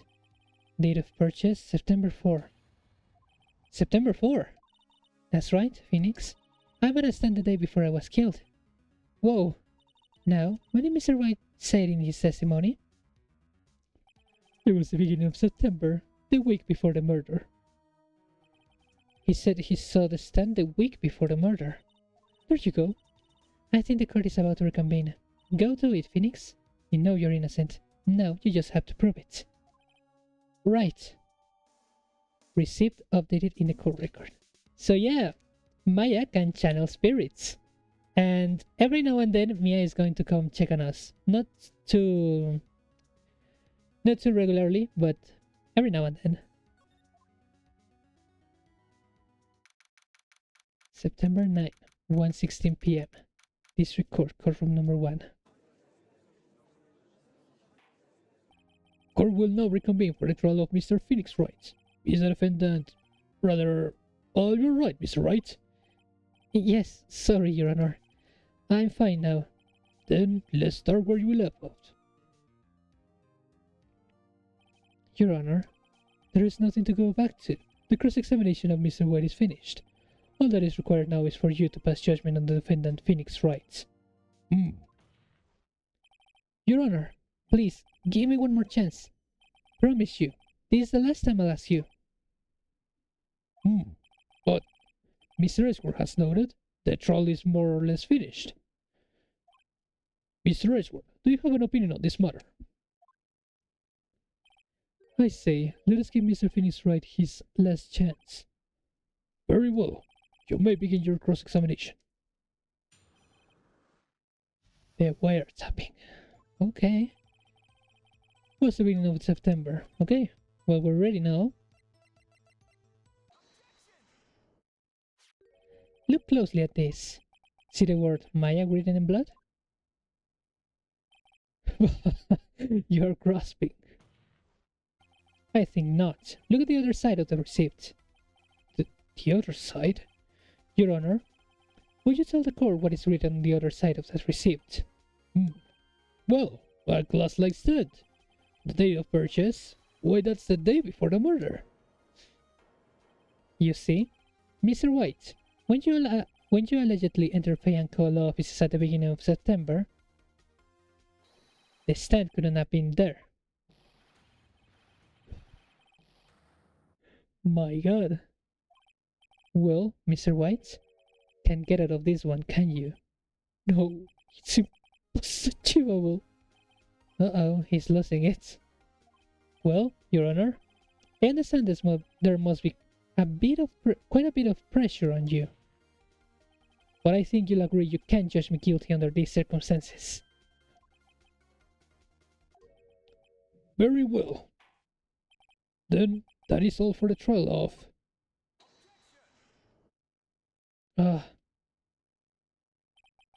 Not so fast, Phoenix Wright. Huh? What? No way no way can he worm his way out of this one. Oh, wait, I forgot. It's Edgeworth. There is a certain thread of logic to the defendant's claims. However, there is no concrete proof that Phoenix Wright is innocent. Ergo, I would like to request one more day before Phoenix Wright is granted his freedom. I need time to make one more inquiry into this matter. Another inquiry? This isn't going to be another one of those updated autopsy reports. This guy just makes up evidence as he pleases. This is bad. Mr. White's guilt is obvious. There is no need to prolong this trial any further. Well, Mr. Richard? If anyone is going to call Mr. White to trial, it will be me, the prosecution. I need a day to ascertain whether these new claims have any basis in the actual evidence. I see. Objection denied. What? The completion of the trial of Mr. Phoenix Wright will be postponed until tomorrow. No, there's no telling what will happen if I can end this now. Ishwar is sure to come up with, or just make up something. And after Mia showed up to help me and all. Mr. Your Honor, may I go home? Of course. Thank you for your time. The witness will stay. Mia. Phoenix? Read this note out loud. Mia? What's this? Memo received from Mia. A list of people's names in Mia's handwriting. Your Honor, if I may. You're quite persistent today, Mr. Wright. Well, of course, I'm on trial. You bet I am. My life is riding on this one. I have something I would like to read to the court.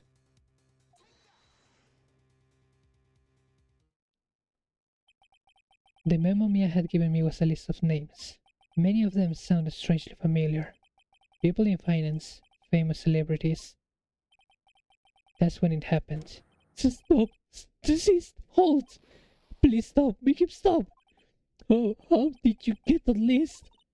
Mr. White, admit your guilt right here, right now, or else this list will be released to the press. I confess. I confess. I did it. I hit her. I hit Miss Mia with the thinker. Case closed, Your Honor.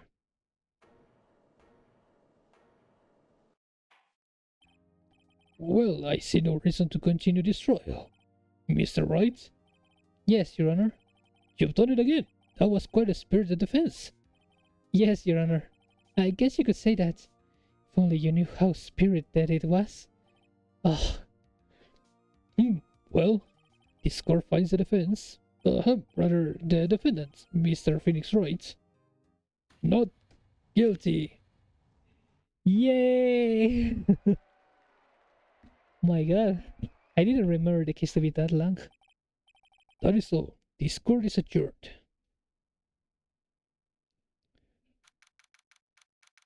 September 9, 2:24 p.m. District Court. Defendant lobby number 1. Well, I never thought I'd be saying this again. But congratulations! You're lucky, Miss Bonafé. I'm lucky I have both you and Maya on my side. I'm glad you made it. Thank you, Phoenix. You risked a lot to help me, and Maya. I won't forget it as long as I live. As long as you live? My time here is running out. Huh? Maya's powers are still weak. I can't stay here that long. What? No, there's still so much to say. Don't worry. I'm sure we'll meet again. Chief! I'm not a chief anymore. Phoenix? Can you come to the office tonight? Say 9? The office? I'll see you later. Chief, Mia! September 9, 9:02 p.m. Bayanco Law Offices. Being here, it's hard not to think about that night. You came. Mia. It's kinda worried you might not. Huh? Of course I came. Well then. Pretty hungry. How about a burger? Mia? You should see your face. Mia. What are you talking about? It's me, Maya. Maya? What? Did I look like my sister? Look like you were her. I might be able to use that. Oh, Phoenix, go to the store and buy me lunch, would you? Maya, why are you here? Because of this. See, Mia wrote me a letter. Take care of Phoenix for me. Take care of, huh? She means the office. This office. Someone has to help with the new Wright Cohen law offices, right? And who better but me, Maya Faye, reporting for duty. Wait, no, on second thought, let's make this casual. Yo, Nick, Maya here, ready to get down to business. You Don't mind me calling you Nick, do you? It's a great name. Mia said that's what your friend Larry calls you. Nick? You know what this means? We're partners. You know, when I think about it, it is Maya's fault I'm here now. But if it wasn't for her, I'd probably be in jail. Wright and Co. law offices. It's got a good ring to it. Yeah, thanks, Maya. Oh. Good luck, Phoenix. I'll always be here, watching.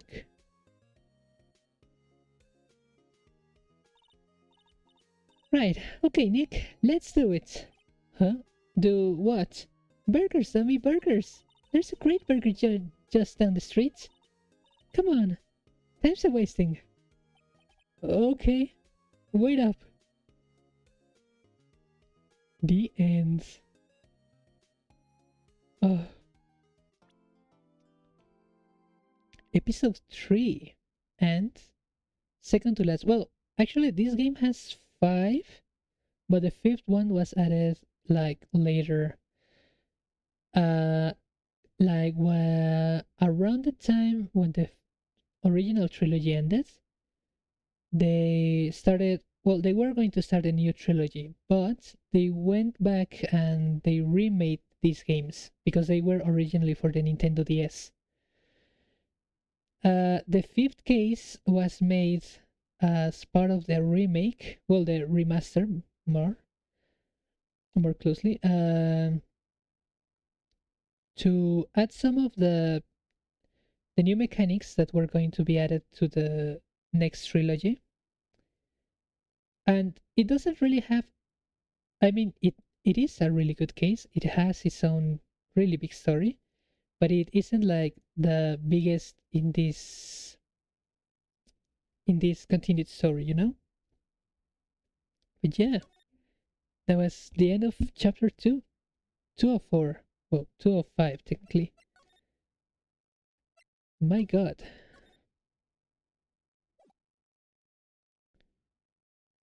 Wait. No, no, I wanted to go back to the Okay, let's see the intro and then I'm going back to the menu. I'm not even reading this. Oh, it went up so fast. Seeing hell, able magistrate.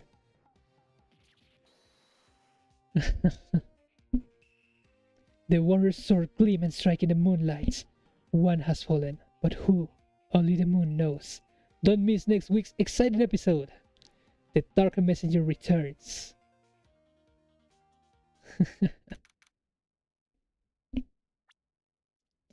So, we're gonna see that again later.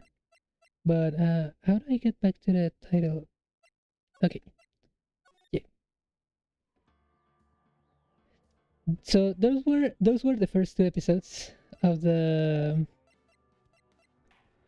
Wait, continue. Can I? Those were the first 2 episodes of the first game of Ace Attorney. It's pretty late now. I don't know. It's already been almost, well, 3 hours and 40 minutes. Been actually a really long stream. So I think I'm gonna stop it for now. Wait. There we go. I'm gonna be stopping it for now, I guess. It's been really long. Been really cool. I hope I made a good job giving voices to these characters. I hope they didn't sound pretty similar one to another. But so, thank you. And yeah,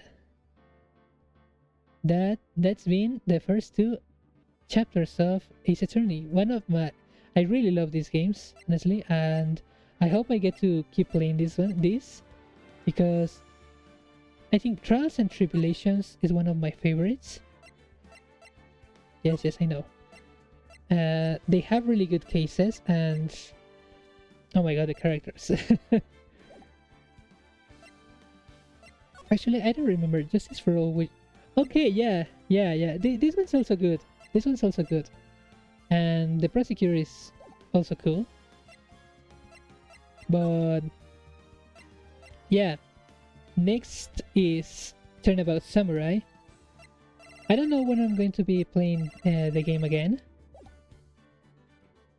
I don't know.